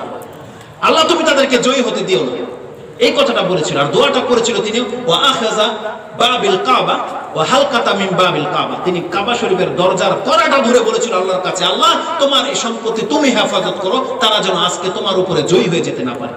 এটা দোয়া করেছিল। এর রেজাল্ট কি? রেজাল্ট আপনাদের জানেন না? কি রেজাল্ট হয়েছিল? আল্লাহ সুবহানাহু ওয়া তাআলা শুধু তায়রান আবাবিল, যাকে যাকে পাখি পাঠিয়ে দিয়েছে তাদেরকে নাস্তানাবুদ করে দিয়েছে। তাহলে আব্দুল মুত্তালিব, আপনি বলছেন সে কাফের ছিল, অথচ সে কাকে ডেকেছে? বিশ্বাস ছাড়াই ডেকেছে? বলেন, এতটা বিশ্বাস ছিল তাদের। একটা আয়াত তো না বললেই নয়, তার আল্লাহর প্রতি কতটা আস্থাবান ছিল আপনাকে দেখাই। কোরআনে একটা আয়াত রয়েছে, আল্লাহ সুবহানাহু ওয়া তাআলা আয়াতটা রেখেছেন সূরা, কোরআন তো আছে এখানে, হুদ 5 নম্বর সূরার 11 নম্বর সূরা, এটা সূরা হুদ, তার 5 নম্বর আয়াতটা আপনি পড়ুন। তাতে আল্লাহ সুবহানাহু ওয়া তাআলা বলছেন যে তাদের ঈমান আল্লাহ সুবহানাহু ওয়া তাআলার প্রতি কেমন ছিল আমি আপনাকে দেখাই। সুবহানাল্লাহ, চমৎকার একটা আয়াত। আমাদের আসলে আমরা যেহেতু কোরআন পড়ি না বা বুঝি না, এই জন্য এইসবের প্রতি আমাদের আস্থা জাগে না। কোরআন আল্লাহ সুবহানাহু ওয়া তাআলা বলছেন, আলা ইন্নাহুম ইয়াসনুনা সুদুরাহুম লিয়াস্তাগফু মিন। এটা একটা আয়াতের প্রথম টুকরা। আল্লাহ বলছেন তারা, আলা ইন্নাহুম ইয়াসনুনা সুদুরাহুম লিয়াস্তাগফু মিন, তারা তাদের বক্ষকে সংকুচিত করে নেয়, চাদর দিয়ে ঢেকে নেয়, যাতে আমার কাছ থেকে গোপন থাকতে পারে। এই কথাটা এতটুকু টুকরাতে রয়েছে, আর একটু লম্বা আছে আমার এতটুকু টুকরা নিয়ে কথা। এটা সূরা হুদ 11 নম্বর সূরার 5 এ রয়েছে। আপনি বুখারীতে চলে আসেন এই আয়াতের তাফসীরে। আব্দুল ইবনে আব্বাস যখন এই আয়াত পড়তো তিনি এইভাবে পড়তেন, আলা ইন্নাহুম তাসনাউনি সুদুরাহুম, সাবধান তোমরা শুনে রাখো, তারা আমার কাছ থেকে লুকানোর জন্য তাদের মানে বক্ষকে সংকুচিত করে বা চাদর দিয়ে ঢেকে নেয়। তাকে যখন জিজ্ঞাসা করা হয়েছে, আব্বাদ বিন জাফর তাকে জিজ্ঞেস করতেছেন এটার মানে কি, তখন তিনি বলছেন, কানার রাজুলু ইয়াজমাউ মারআতা ইয়াজমাউ ইমরাআতাহু আও ইয়াতাখাল্লা ফায়াস্তাহি। ঘটনা ঘটেছে আরবদের কোন কোন ব্যক্তি প্রস্রাব পায়খানা করতে গেলে চাদর দিয়ে তার মাথা ঢেকে নিত, আর স্ত্রীর সহবাসের ক্ষেত্রেও চাদর দিয়ে ঢেকে নিত। কেন? আল্লাহ সুবহানাহু ওয়া তাআলা দেখছে, লজ্জা করে। আপনি বলছেন তারা কাফের ছিল? একটা ব্যক্তি খোলা ময়দান, আকাশ উপরে খোলা, আল্লাহ বলছে যে তাদের হলোটা কি? এরা প্রস্রাব পায়খানা করার ক্ষেত্রে মাথা চাদর দিয়ে ঢেকে নেয়, স্ত্রী সহবাসের ক্ষেত্রে চাদর দিয়ে ঢেকে নেয়। ও ভাবছে যে আল্লাহ দেখতে পাচ্ছে না, আল্লাহকে লজ্জা করে। আল্লাহ এই কথাটা এই জন্য তিরস্কার করেছে যে যারা এতটা আল্লাহকে লজ্জা পায়, আরে আল্লাহ সুবহানাহু ওয়া তাআলা তোর অন্তরের খবর জানে, তোর এই অন্তরটাকে পবিত্র কেন করছে না? আল্লাহ বলছে যে ব্যক্তি বাহ্যিক আমার কাছ থেকে বাঁচতে চায় অথচ অন্তরের মধ্যে কুফরি ভরা, আমি তোর অন্তরটাকে দেখতে পাচ্ছি, তাহলে ও লজ্জা কেন পায় না? ও আল্লাহর কাছ থেকে শিরকটাকে বাতিল কেন করে দেয় না? এই জন্য করেছিল এটা, যে একটা লোক অন্তরে কুফরি রেখেছে আর বাহ্যিক ভাবে ও দাঁড়িয়ে রেখেছে, বাহ্যিক ভাবে ও ইসলাম ফলো করছে, কিন্তু ও আল্লাহ ছাড়া অন্য কেউ মানে। আল্লাহ বলছেন ও অন্তরের খবর তো আমি জানি, আর ও বাহ্যিক ভাবে পর্দা করলে কি হবে? এই সেন্সে বলেছে। কিন্তু আমি যে সেন্সে এটা নিয়ে এসেছি যে আল্লাহকে ওরা এতটা লজ্জাও পেত, এটা একটা বাতিল ধারণা ছিল যে আল্লাহ দেখতে পাচ্ছে, আর আল্লাহ এটা আমাদের জন্য হালাল করেছে। হালাল করেনি, প্রস্রাব পায়খানা আমাদেরকে করতে হবে, স্ত্রী আমাদেরকে প্রয়োজন রয়েছে। আল্লাহ সুবহানাহু ওয়া তাআলা এত লজ্জা বোধ করে না। আল্লাহ সুবহানাহু ওয়া তাআলা আমাদের দিকে তাকায় থাকেন, আল্লাহ আমাদের অন্তরটা দেখে যে আমরা আল্লাহ সুবহানাহু ওয়া তাআলার ইবাদত করছি কি করছি না। আমি যে জিনিসটা আপনাকে এটাকে দেখাতে চাচ্ছি, যারা আজকে আমরা নিজেদেরকে মুসলিম বলি, আমরা আল্লাহর গোলাম, আল্লাহর বান্দা বলছি, আমরা আল্লাহকে লজ্জা পাই না। যাদেরকে কাফের বলছি তারা আল্লাহকে লজ্জা পায়। আপনি বোঝেন কথা? যারা নিজের স্ত্রীর সাথে সহবাস করার ক্ষেত্রে ঘরের ভিতরে চাদর দিয়ে ঢেকে নেয়, আর আজকে আমাদের ইন্টেলেকচুয়াল পার্সন, এডুকেটেড পার্সন যাদেরকে স্কুল কলেজে পাঠিয়েছেন পড়তে, তারা পার্কে ওপেনলি একজন আরেকজনকে জড়িয়ে ধরে শুয়ে থাকে মাঠে। বুঝেন কথা? আপনার সন্তানকে আপনি শিক্ষা দিয়েছেন ইউনিভার্সিটি থেকে, মাদ্রাসায় পড়িয়ে বড় উচ্চ ডিগ্রি আপনি তাকে দিয়েছেন, সে এখন নিজেকে ইন্টেলেকচুয়াল পার্সন বলে, মানে বুদ্ধিজীবী, অনেক বিচক্ষণ। সে তার লজ্জা কি করে হয় যে সে তার গার্লফ্রেন্ডের সাথে সে সেক্স করে, গার্লফ্রেন্ডকে সে যেখানে সেখানে হাত দেয়, কিস করে, আর তার বন্ধু তার সেটা ভিডিও করে আবার ইউটিউবে ছেড়ে দেয়। লজ্জা নেই মুসলমানদের? বলেন, তাহলে এটা কেমন বিশ্বাস আপনার? একটা মক্কার কাফেরদেরকে আপনি বলছেন যে তারা আল্লাহ, তারা কাফের ছিল, তো তারা আল্লাহ বলছে তারা আমাকে লজ্জা পেত, আর যারা নিজেদেরকে বলে যে আমরা মুসলমান, তারা রাস্তাঘাটের মধ্যে জেনা শুরু করে দিয়েছে। বলেন, প্রত্যেকটা পার্কের মধ্যে এই ব্যবস্থা করে দিয়েছে, ওয়াটারল্যান্ডের মধ্যে সিরিয়াল বাই সিরিয়াল জোড়ায় জোড়ায় একে অপরকে কিস করে ধরে আসছে, লজ্জায় স্থানে হাত দিয়ে বসে আছে, উপর থেকে লম্পট গুলো তামসা দেখছে, মালিকগুলো তামসা দেখছে, সরকার তামসা দেখছে, প্রশাসন তামসা দেখছে, গার্জিয়ান তামসা দেখছে। আপনি নাজাত পাবেন? বলেন, আপনার লজ্জা কোথায় গেল? আপনি বলেন, আপনি নিজেকে মুসলমান বলছেন, লজ্জা কোথায় আমাদের? রাসূলুল্লাহ সাল্লাল্লাহু আলাইহি ওয়াসাল্লাম বলছেন লজ্জার ইমান দুটো পাশাপাশি থাকে, একটা উঠে গেল তার একটা উঠে যায়। লজ্জা কোথায় আপনার? আরে আপনার সাথে অবৈধ সম্পর্ক আছে, সেটা গোপনেও তো ঠিক ছিল, গোপনে করলে আপনি পাপী, সেটা আপনি আপনার এই জমির ক্ষেতের মধ্যে কি করে করতে পারেন? আর যারা নেতা রয়েছে, যারা বিচক্ষণ ব্যক্তিরা রয়েছে, যারা ভদ্র রয়েছে, যারা মাতাব্বর রয়েছে, তারা কেন বাধা কেন দেয় না তাদেরকে? কেন তাদেরকে উন্মুক্ত ছেড়ে দিয়েছে? কেন আপনার লজ্জা হয় না যে আপনাকে বাধা দেওয়া উচিত? কেন এটা? তাহলে তারা আল্লাহ সুবহানাহু ওয়া তাআলাকে মানত, অনেক বেশি মানত। তারা ইবাদত করত, যেমনটা বললাম তারা সালাত করত। আরো একাধিক দৃষ্টান্ত রয়েছে, গুরুত্বপূর্ণ কোনো পয়েন্ট থাকলে আমি আপনাকে দেখাবো। তারা কুরবানি করত। আপনি যদি মক্কার মুশরিকদের কুরবানির সাথে আপনার কুরবানিকে কম্পেয়ার করেন, আপনারটা ফেল হবে। জানেন তারা কি করত? তাদের ধারণা ছিল এই কুরবানিটা আমরা যেটা আল্লাহর জন্য করছি, তাহলে গোশত রক্ত কি আল্লাহর ঘরের দেয়ালের মধ্যে রেখে দিত, খেত না। যে আল্লাহর জন্য কুরবানি করেছি, গোশত এই রক্ত এগুলো আমাদের কাজের না, এটা আল্লাহর জন্য, নিয়ে দিয়ে দিত মক্কার ঘরে, পচে যেত, কিছুদিন পরে নিয়ে ফেলে দিত। আল্লাহ সুবহানাহু ওয়া তাআলা এটাকে হালাল যেহেতু করেছে আমাদের জন্য, আল্লাহ বলছেন বান্দা তোদের রক্ত গোশত আমার প্রয়োজন হয় না। লা ইয়ানালাল্লাহু লুহুমুহা ওয়ালা দিমাউহা ওয়ালাকিন ইয়ানালুহু আত-তাকওয়া মিনকুম। আল্লাহ বলছে তোদের গোশত আমার দরকার নাই, তোদের রক্ত আমার দরকার নাই, তুই শুধু আমার নাম নিয়ে জবাহ করে দে, ওই পশু তুই খেয়ে ফেল। আল্লাহ বলছে শুধু আমার নামটা খালি উচ্চারণ কর, বিসমিল্লাহ আল্লাহু আকবার। আল্লাহ শুধু এতটা চায়, আল্লাহ পশুটাকে আমি সৃষ্টি করেছি, বান্দাটাকে আমি সামর্থ্য দিয়েছি, শুধুমাত্র খাওয়ার সময় আমার নামটা তুই উচ্চারণ কর, এতে আমি সন্তুষ্ট। এটা হচ্ছে আল্লাহ সুবহানাহু ওয়া তাআলা। পুরো পৃথিবী আপনার জন্য, আল্লাহ আপনার কাছ থেকে কিছুই চায় না। আল্লাহ বলছেন বান্দা তুই শুধু খাওয়ার সময় আমার নামটা উচ্চারণ কর, এটা আল্লাহতে সন্তুষ্ট। মক্কার কাফেরদের যেতে এই কথাটা মনে পড়ে গেছে, এজন্য একটা হাদিস আমি আপনাকে বলি, চমৎকার একটা হাদিস রয়েছে।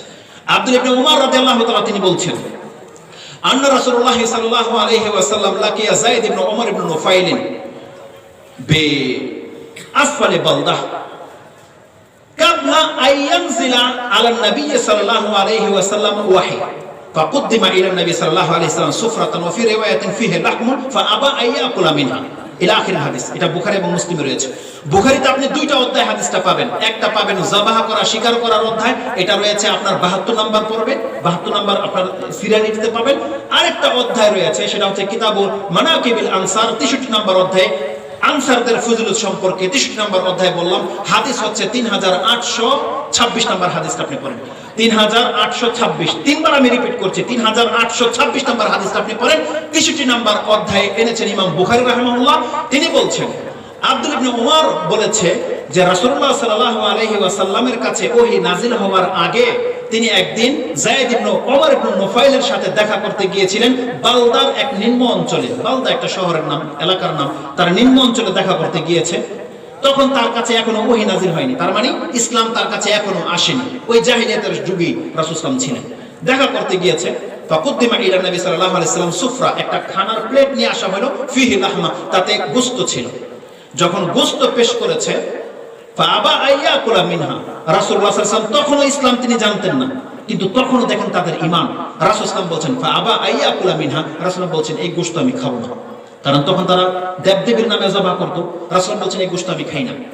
তার সাথে যে যায়েদ ইবনে উমর রয়েছে, তিনি বলছেন ইন্নী লাস্তু আকুল, আমি খাই না ওই গোশত, মিম্মা তাসবাহুনা আলা আনসাবিকুম, তোমরা তোমাদের দেবদেবীর নামে যে গোশত জব করো, গরু জব করো, খাসি জব করো, এই গোশত আমি আমর খাই না। তিনি বলছেন আমি যায়েদ খাই না তোমাদের এই গোশত। ওয়ালা আকুলু ইল্লা মা যুকিরা রাসূলুল্লাহি আলাই, আর আমি আল্লাহর নাম নেওয়া ছাড়া কোন পশু যদি জবাহ করা হয় ওই গোশত আমি খাই না। তখনও তারা ইসলাম জানতো না, ইসলাম তখন তার কাছে আসেনি, কোরআন নাযিল হয়নি, তখন থেকে তারা আল্লাহকে চিনত। এবং যায়েদ বলছে আমি যায়েদ তোমাদের ওই পশু যেটা তোমাদের দেবতার নামে জবাহ করেছো, এই গোশত আমি যায়েদ খাই না, এবং আল্লাহর নাম নেওয়া ছাড়া যদি কোনো পশু জবাহ করা হয় এটা আমি খাই না। রাসূল সাল্লাল্লাহু আলাইহি ওয়াসাল্লাম সামনে এসে বলছে, বুঝতে পারেন? আপনি বলছেন তাদেরকে কাফের, বলছে খাই না। তিনি আরো বলতো ওয়াকানা যায়েদ ইয়াউদ্দু ইয়াইবু আলা কুরাইশিন যাবিআহুম, এই কুরাইশ তাদের এই জবাহ করার কারণে এই কুরাইশদেরকে ভৎসনা করত যে তোমাদের ভিক। তিনি কি বলতো ওকালু আশাতু খালাকাহাল্লাহ, একটা বকরি, এই বকরিটাকে সৃষ্টি করেছে আল্লাহ।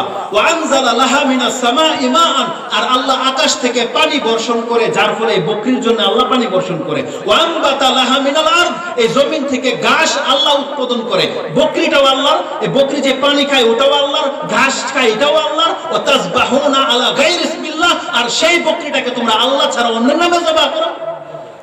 একটা কাফের বলছে এই কথা, যে যেই বকরিটাকে আল্লাহ সৃষ্টি করেছে, আপনার বাবা সৃষ্টি করেছে এই বকরি, কে সৃষ্টি করেছে?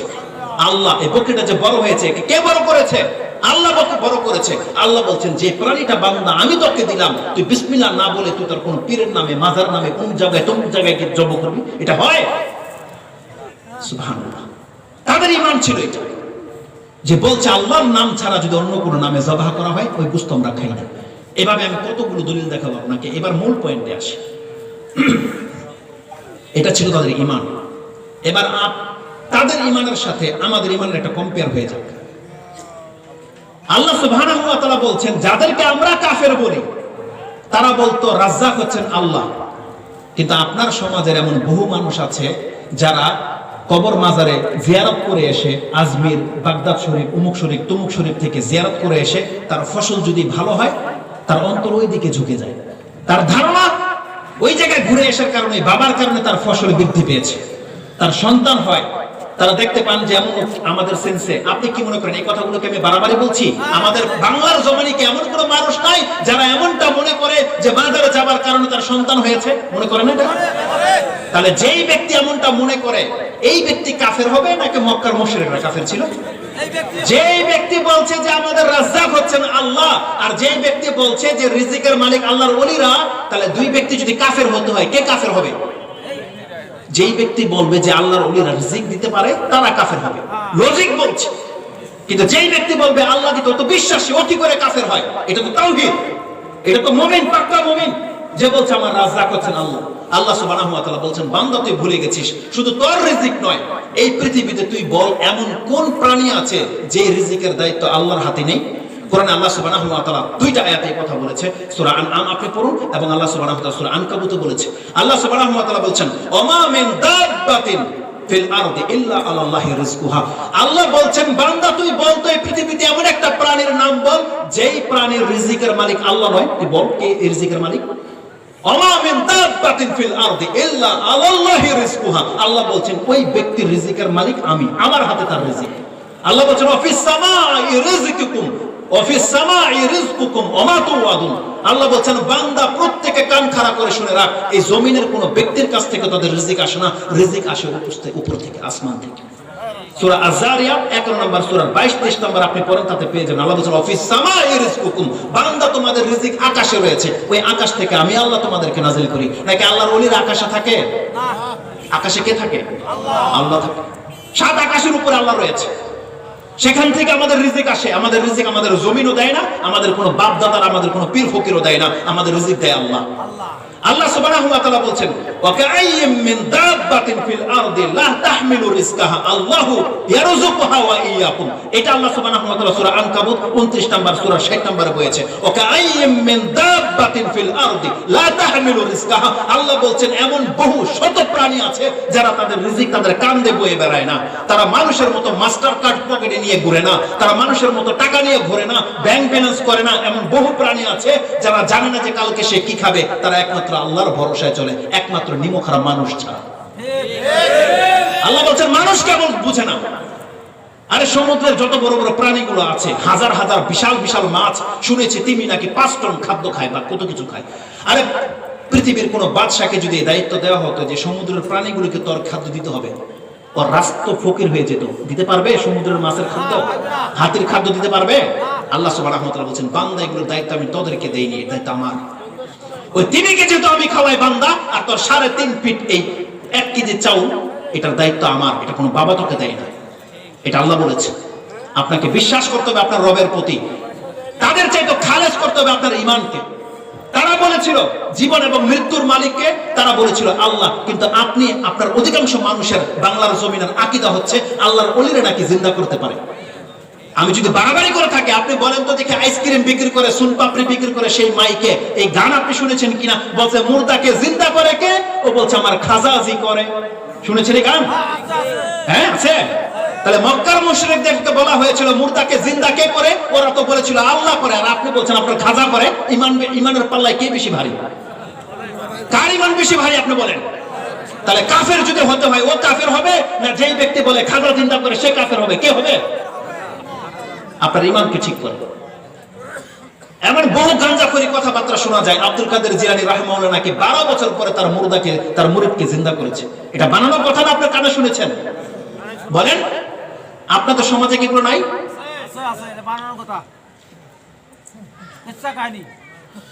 তাহলে আল্লাহ সুবহানাহু ওয়া তাআলার প্রতি ঈমান নিয়ে আসার চেষ্টা করেন। আপনি কোরআন পড়তে হবে, কোরআন আপনাকে সঠিক গাইডলাইন দেখিয়েছে। আপনি কোরআন রেখে যদি যা ইচ্ছা তাই পড়েন, আপনি কোশ্চিন কালও কোনোদিন হেদায়েত পাবেন, আপনি জেনে নেন।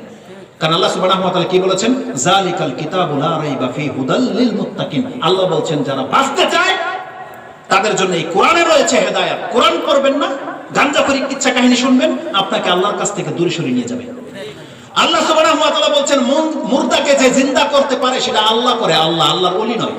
এই পয়েন্টটা আমি অনেক জায়গায় বলে থাকি, আপনি দেখেন আল্লাহ সুবহানাহু ওয়া তাআলা সূরা আনআম 6 নম্বর সূরার 95 নম্বর আয়াতে বলে দিয়েছে, ইন্নাল্লাহা ফালিকুল হাব্বি ওয়ান নাওয়া ইখরিজুল হাইয়া মিনাল মাইয়িত ওয়া মুখরিজুল হাইয়া ওয়া মাইয়িতা মিনাল হাই। এই শব্দটা রয়েছে। আল্লাহ বলছেন যালিকুমুল্লাহু রাব্বুকুম ফাআন্না তুফাকুন। আল্লাহ সুবহানাহু ওয়া তাআলা বলেছেন যেই ব্যক্তি ইন্নাল্লাহা ফালিকুল হাব্বি ওয়ান নাওয়া, আল্লাহ সুবহানাহু ওয়া তাআলা বলেছেন, বললাম সূরা আনআম 6 নম্বর সূরা তার 95 নম্বর আয়াত। আল্লাহ সুবহানাহু ওয়া তাআলা বলেছেন ইন্নাল্লাহা ফালিকুল হাব্বি ওয়ান নাওয়া, আল্লাহ হচ্ছেন তিনি যিনি একটা বিচিকে ফাটিয়ে তার কাছ থেকে অঙ্কুর বের করে নিয়ে আসে। আপনি যে আপনার জমিনের মধ্যে ধানের বিচি অমুক বিচি ফেলেন, এই জমিনটা এই বিচিটাকে ফাটিয়ে এটা যে গাছ বের হয়, এটা কার কাজ? আল্লাহ সুবহানাহু ওয়া তাআলার কাজ। আল্লাহ বলছেন এই মুর্দাটাকে জিন্দা করা এটা আল্লাহর কাজ। আল্লাহ সুবহানাহু ওয়া তাআলা বলছেন ইন্নাল্লাহা ফালিকুল হাব্বি ওয়ান নাওয়া ইন্নাল্লাহা ফালিকুল হাব্বি ওয়ান নাওয়া ইখরিজুল হাইয়া মিনাল মাইয়িতি ওয়া মুখরিজুল মাইয়িতা মিনাল হাই যালিকুমুল্লাহু ফাআন্না তুফাকুন। আল্লাহ সুবহানাহু ওয়া তাআলা বলছেন এটাই হচ্ছে আল্লাহ, তোমরা কোথায় গিয়ে মাথা ঠুকাচ্ছ। আল্লাহ বলছে, তার মানে আল্লাহ একটা এক্সাম্পল দিচ্ছে, একটা মুর্দা বিচি আপনার হাতে একটা সরিষার দানা, আপনার বাবাকে বলেন তো বাবা আমার এই বিচিটাকে একটা গাছ বের করে দাও, পারবে? তাহলে আপনার বাচ্চাটা কিভাবে দিতে পারে? সে একটা আমের বিচি থেকে যদি আপনার বাবা গাছ বের করে দিতে পারে, আল্লাহ বলছেন যে পারবে সে আল্লাহ। দুইটা পয়েন্ট দেখেন, এক তো পারবে না, আর আপনি বলছেন পারে। যদি পারে তাহলে আপনি তাকে আল্লাহর ওলি বলতে পারেন না, আল্লাহ বলতে হবে। কেন আল্লাহ কি বলেছেন, যালিকুমুল্লাহ, যে ব্যক্তি যেই সত্তা মুর্দাটাকে জিন্দা করে দিতে পারে, আল্লাহ বলছেন যালিকুমুল্লাহ, এটাই তো তোমাদের আল্লাহ। আল্লাহ বলেছে এইভাবে।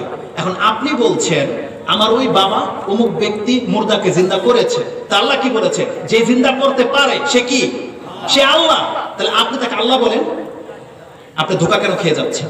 আপনি সাহস কেন হয় না তাকে আল্লাহ বলতে? আপনি তাকে আল্লাহর ওলি কেন বলছেন? আল্লাহ তো বলেন আল্লাহর ওলির কাজ এটা মুর্দাকে জিন্দা করা। আল্লাহ বলছে এটা আল্লাহর কাজ। কোরআনে বলেছে মুর্দাকে জিন্দা করা আল্লাহর কাজ, আপনি বলছেন আল্লাহর ওলির কাজ। আপনাকে ধোঁকা দিয়ে দেওয়া হয়েছে, শয়তান ধোঁকা দিয়ে দিয়েছে। ইহুদি খ্রিস্টানদেরকে আপনি ঘৃণা করেন কেন? খ্রিস্টানরা ঈসা আলাইহিস সালামকে আল্লাহ বলেছিল, কারণ ঈসা আলাইহিস সালামের মধ্যে এই গুণটা ছিল যে আল্লাহ তাকে মুজিজা স্বরূপ দিয়েছে। যে এমনি সূরা আল ইমরানে রয়েছে, আল্লাহ সুবহানাহু ওয়া তাআলা ঈসা আলাইহিস সালামকে মুজিজা দিয়েছিল, তিনি যদি কোনো কুষ্ঠকে বা কোনো অন্ধ ব্যক্তিকে হাত বুলিয়ে দিতেন, আল্লাহর ইচ্ছায়, তার নবুয়ত ছিল এটা, সে সুস্থ হয়ে যেত, চোখ ভালো হয়ে যেত। তিনি যদি মুর্দাকে বলতো জিন্দা হও, হয়ে যেত আল্লাহর ইচ্ছায়, যে আল্লাহর ইচ্ছায় জিন্দা হয়ে যেত। এটা শুধুমাত্র ঈসা আলাইহিস সালামকে মুজিজা স্বরূপ দেওয়া হয়েছে। এই গুণটা, এই যে দেখেন খ্রিস্টানরা এদের চাইতে বেশি পণ্ডিত, বেশি বুঝে।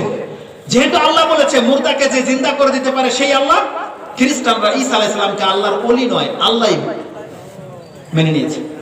ঈসা আলাইহিস সালামকে কি মেনেছে? আল্লাহ মেনে নেয়।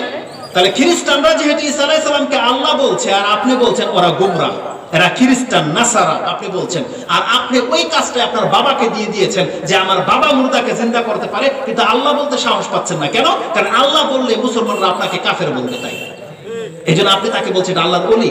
আল্লাহর সাথে একটা ওলি যোগ করে দিয়েছেন, এখন মানুষ ধোঁকা খেয়ে গেছে, ভাবছে যে আল্লাহর ওলিদের মনে ক্ষমতা আছে। আল্লাহর ওলিদের ক্ষমতা আছে?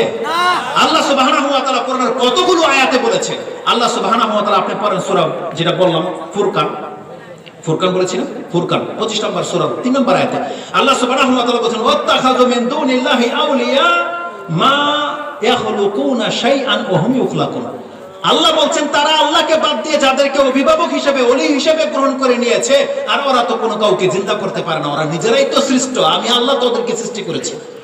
ওয়ালা ইয়ামলিকুনাল মাউতা ওয়ালা হায়াতান ওয়ালা নুশুরা, আর তারা তো এটাও জানে না যে কখন তাদেরকে কবর থেকে উঠানো হবে, এটাও জানে না। আল্লাহ সুবহানাহু ওয়া তাআলা সূরা নাহলে এই কথাটা বলেছে 19-20 নম্বর আয়াত আপনি পড়েন। আল্লাহ সুবহানাহু ওয়া তাআলা বলেন আমওয়াতুন গায়রু আহইয়া, তারা তো মৃত, জীবিত নয়। ওমা ইয়াশউরুনা আইয়ানা ইউবআসুন, তারা তো এটাই জানে না কবর থেকে তাদেরকে কখন উঠানো হবে। আর আপনি বলছেন আপনার বাবা কবর থেকে সব শুনতে পায়। আপনি কোরআন পড়বেন নাকি ওই সমস্ত কিচ্ছা কাহিনী শুনবেন? কার কথা শুনবেন? আচ্ছা, এটা কি আমাদের দাওয়াত? এটা কি আমাদের দলের দাওয়াত দিচ্ছি না? আমি কোরআনের আয়াত বলছি আপনাকে, নাকি আমি উল্টা বুঝছি? বলেন, কোন মুফাসসির বলেন যে আল্লাহ কি কোরআনে কথা বলেনি? আমি তো নাম্বার সহ বলছি। আপনি কোরআন খুলেন এখন সাহস থাকলে, দেখেন আল্লাহ সুবহানাহু ওয়া তাআলা সূরা নাহল 16 নম্বর সূরা 19-20 এই কথা বলেছে কিনা। আল্লাহ সুবহানাহু ওয়া তাআলা বলেছেন, তাহলে তারা বলতো মুর্দাকে জিন্দা করে আল্লাহর, আপনি বলছেন অমুক তমুক, আপনার ঈমানকে ঠিক করেন যদি আপনি বাঁচতে চান। তাদেরকে বলা হয়েছিল এই পুরো পৃথিবীকে কে সৃষ্টি করেছে? তারা বলেছিল আল্লাহ। এটা এই চ্যাপ্টারটা গেল। এখন আসুন তাদের অপরাধটা কি ছিল। যখন তারা আল্লাহর সবকিছুকেই মানত, যেখানে আমাদের ত্রুটি আছে, দেখেন ওদের কোনো ত্রুটি নেই এক্ষেত্রে, ওরা আল্লাহকে একবার ফুলফিল রুবুবিয়াত মানত। আল্লাহ সুবহানাহু ওয়া তাআলা তাওহীদের একটা দিক যেটা রুবুবিয়াত, প্রভুত্ব, এটা সবগুলো গুণ মানত। যখন ওরা মানলো, রাসূল সাল্লাল্লাহু আলাইহি ওয়াসাল্লামকে ওদের কিন্তু এই কথা বলেনি যে তোমরা সেই আল্লাহ সুবহানাহু ওয়া তাআলাকে বিশ্বাস করো, বরং বলা হয়েছে কুলু লা ইলাহা ইল্লাল্লাহ তুফলিহুন, তোমরা বলো লা ইলাহা ইল্লাল্লাহ, আল্লাহ ছাড়া সত্য কোনো ইলাহা নাই। তার মানে রব হিসেবে যখন মেনে নিয়েছো, অতএব ইবাদতটা আল্লাহর জন্যই করো, আর অন্য কোনো কিছুর জন্য ইবাদত করা যাবে না।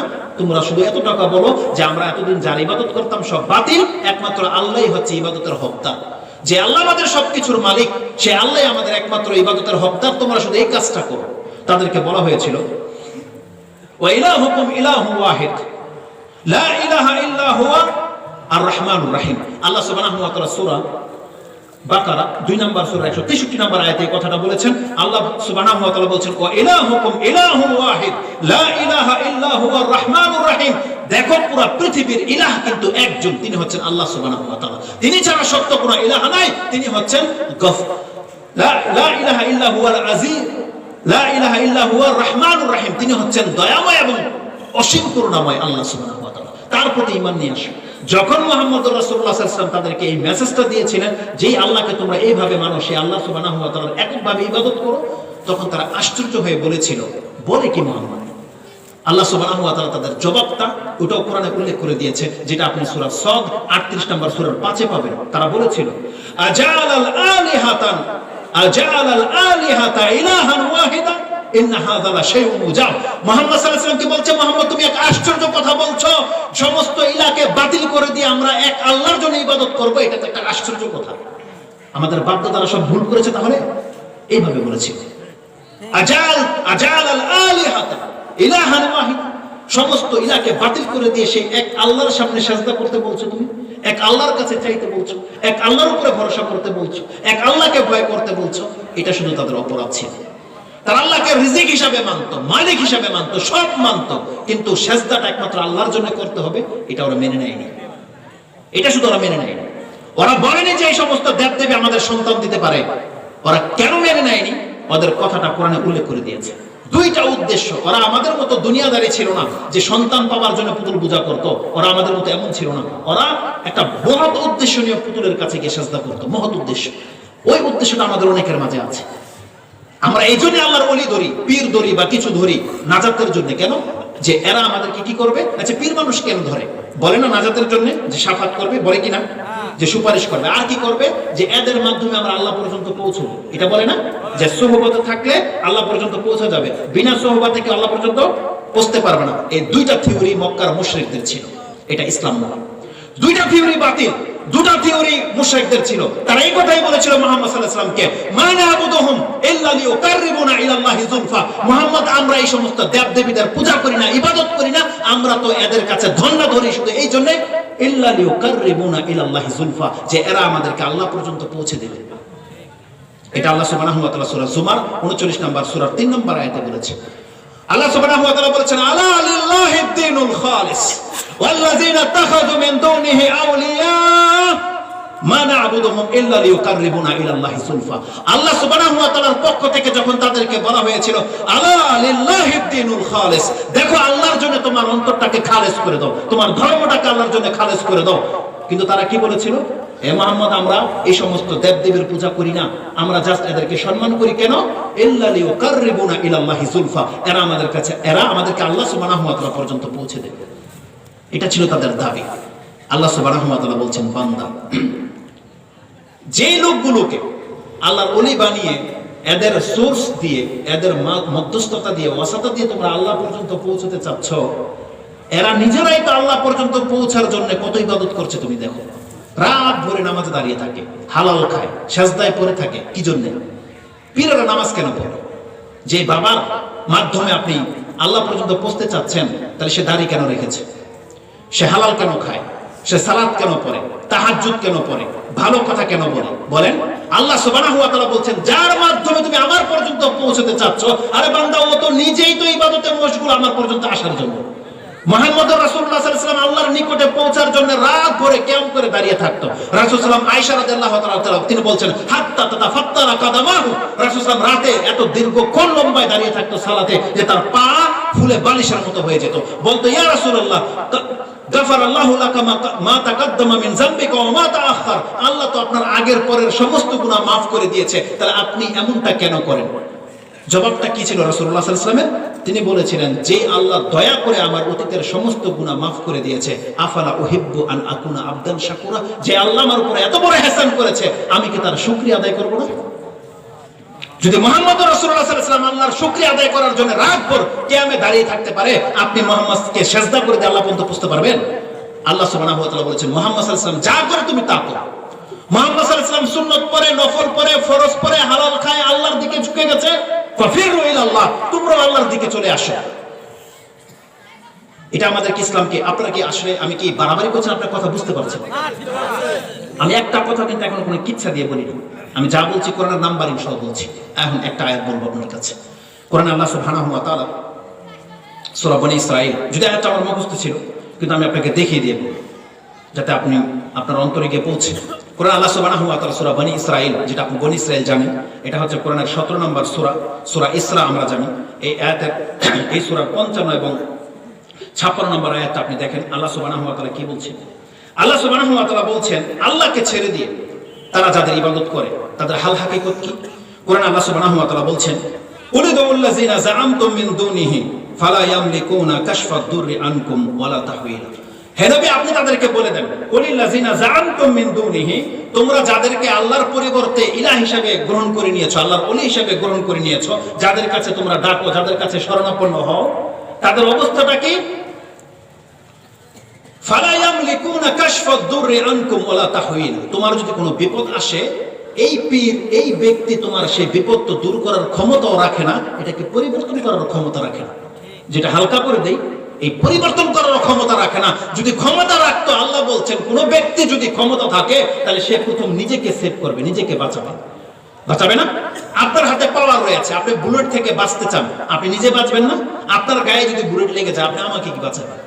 বলেন, আমাকে কি বাঁচাবেন? আপনি নিজেই জ্বর হয় আপনার, আপনি নিজেই আপনার দাঁত পড়ে যায়, আপনি নিজেই আপনার মাথা ব্যথার জন্য আপনি গিয়ে ওই স্কয়ার হসপিটালে ভর্তি, আপনি আমাকে কি রক্ষা করবেন? আপনি আল্লাহ সুবহানাহু ওয়া তাআলা বলছেন, এগুলো সব হচ্ছে মাখলুক। তাদের রেজাল্টটা কি? আল্লাহ সুবহানাহু ওয়া তাআলা বলছেন, যাদেরকে তুমি আল্লাহর ওলি ভাবছো, আসো তোমার হাকিকত আমি তাদেরকে বলে দেই, তারা আল্লাহ সুবহানাহু ওয়া তাআলাকে পাওয়ার জন্য কি করে। আল্লাহ বলছেন, উলাইকাল্লাযিনা ইয়াদউনা ইয়াবতাগুনা ইলা রাব্বিহিমুল ওয়াসিলাতা আইয়ুহুম আকরাবু ওয়া ইয়ারজুনা রাহমাতাহু ওয়া ইয়াখাফুনা আযাবা ইন্না আযাবা রাব্বিকা কানা মাহযুরা। আল্লাহ সুবহানাহু ওয়া তাআলা বলছেন, তারা নিজেরাই তো আল্লাহ সুবহানাহু ওয়া তাআলাকে রাত দিন ডাকতে থাকে, তার সামনে সিজদায় পড়ে থাকে, আল্লাহকে ভয় করে হালাল খায়। কেন? যে কিভাবে আল্লাহর নিকটবর্তী বান্দা হওয়া যায়। তারা নিজেরাই প্রতিযোগিতায় লেগে গেছে, আর তুমি তাদের লেঞ্জা ধরে বসে আছো। একটা ব্যক্তি যদি 8 রাকাত তারাবি বা 20 রাকাত করে রাত ভরে কিয়ামুল লাইল করে, আপনিও কি আল্লাহ পর্যন্ত পৌঁছতে হলে কিয়ামুল লাইল করতে হবে, নাকি পেছনে বসে বসে আপনি মিঠাই খাবেন মসজিদে? বলেন। তারাবি নামাজ যখন হয়, ইমাম সাহেব শুধু একাই নামাজ পড়েন, আপনারাও পড়েন? তাহলে ইবাদত আল্লাহর পর্যন্ত পৌঁছতে হলে ইমামকে ধরতে বলা হয়নি, ইমামকে অনুসরণ করতে বলা হয়েছে। ইমাম যা করবে আপনি তা করেন। ইমাম যেমন রাত ভরে আল্লাহর সামনে দাঁড়িয়ে থাকে, আপনিও আল্লাহ পর্যন্ত পৌঁছতে হলে, আল্লাহর বান্দা হতে হলে আপনি তাই করতে হবে। আল্লাহ সুবহানাহু ওয়া তাআলা কি বলেছেন? বুখারী মুসলিমের একটা হাদিস নিয়ে, যেটা কিতাবুর রিকাকে রয়েছে, আব্দুল্লাহ ইবনে আব্বাস রাদিয়াল্লাহু তাআলা আনহুমা তা বর্ণনা করে। তিনি বলছেন, না, এটা আবু হুরায়রা রাদিয়াল্লাহু তাআলা বর্ণনাকারী, ইমাম বুখারী তার কিতাবুর রিকাকে উল্লেখ করেছেন, 81 নম্বর অধ্যায়ে আপনি পেয়ে যাবেন। আল্লাহ সুবহানাহু ওয়া তাআলা বলেন, মান আদা লি ওয়ালিয়ান ফাকাদ আযানতুহু বিল হারব। যেই ব্যক্তি আমার ওলির সাথে শত্রুতা করবে, তার সাথে আমি যুদ্ধের ঘোষণা করেছি। এই হাদিসের মধ্যে আল্লাহর ওলি কারা, আল্লাহ সুবহানাহু ওয়া তাআলা বলেন, ওমা ইয়াজালু আবদি ইয়াতাকাররাবা ইলাইয়া ইয়াতাকাররাবা ইলাইয়া বিন নওয়াফিল হাত্তা উহিব্বু। তার আগের অংশ আছে যে আল্লাহ সুবহানাহু ওয়া তাআলা বলছেন একটা বান্দা আমার কাছে আসার জন্য যা কিছু করে আমি তার মধ্য থেকে শুধু ফরজগুলো পছন্দ করি। আল্লাহ বলছেন আমার কোনো বান্দা যখন ফরজগুলো করে তারপরে আমার নিকটবর্তী আসার জন্য যখন নফলগুলো করে হাত্তা উহিব্বু, আমি তখন তাকে ভালোবাসি। তার মানে আল্লাহ বলছেন ওলি এইভাবে হওয়া যায়। আপনাকে ফরজ ইবাদতগুলো ঠিক রাখতে হবে, তারপর আপনার নফল ইবাদত দিয়ে যত বেশি আপনার নফল ইবাদত থাকবে তত বেশি আপনি আল্লাহ সুবহানাহু ওয়া তাআলার কাছে যেতে পারবেন। মুহাম্মদুর রাসূলুল্লাহ সাল্লাল্লাহু আলাইহি ওয়াসাল্লাম তার ঈমান এবং আমল দিয়ে সবচেয়ে প্রথমে চলে গেছে। কি দিয়ে? তার ঈমান এবং আমল দিয়ে, তার চরিত্র দিয়ে। আপনাকে যদি আল্লাহ পর্যন্ত পৌঁছতে হয় তাহলে আপনার চরিত্র লাগবে। তাহলে তাদের অপরাধটা ছিল তারা সবকিছু আল্লাহকে মানতো কিন্তু ইবাদত আল্লাহর জন্য খাস ভাবে করতো না। তারা আল্লাহ সুবহানাহু ওয়া তাআলাকে ডাকতো, অন্য কেউ ডাকতো। তারা আল্লাহকে সিজদা করতো, অন্য কেউ সিজদা করতো। আল্লাহকেও ভয় করতো, অন্য কেউ ভয় করতো। কোরআনের এই আয়াতগুলো যখন আমি পড়েছি সুবহানাল্লাহ, আল্লাহ সুবহানাহু ওয়া তাআলা প্রায় জায়গায় বলেছে ওয়ালা ইয়াদুররুহুম ওয়ালা ইয়ানফাউহুম, তারা তোমাদের কোনো ক্ষতিও করতে পারে না, তারা তোমাদেরকে কোনো উপকারও করতে পারে না। আমি আজ পর্যন্ত টেনশন ছিলাম বা চিন্তাই করছিলাম আল্লাহ ক্ষতির কথাটা কেন আনছে। যে আল্লাহর যারা ওলি, যাদেরকে আমরা ভক্তি করি, যাদেরকে পাওয়ারফুল মনে করি, ওই যে মাজারের যে লাল কাপড়টা দেখলে আপনার অন্তর হিলে যায়, কেমন ঈমান আপনারা বোঝেন? গাড়ি ব্রেক হয়ে যায় আপনার পতাকা দেখলে। আল্লাহ সুবহানাহু ওয়া তাআলা বলছেন তারা তোমার ক্ষতিও করতে পারে না, উপকারও করতে পারে না। এই ক্ষতির কথাটা কেন আল্লাহ আগে এনেছে?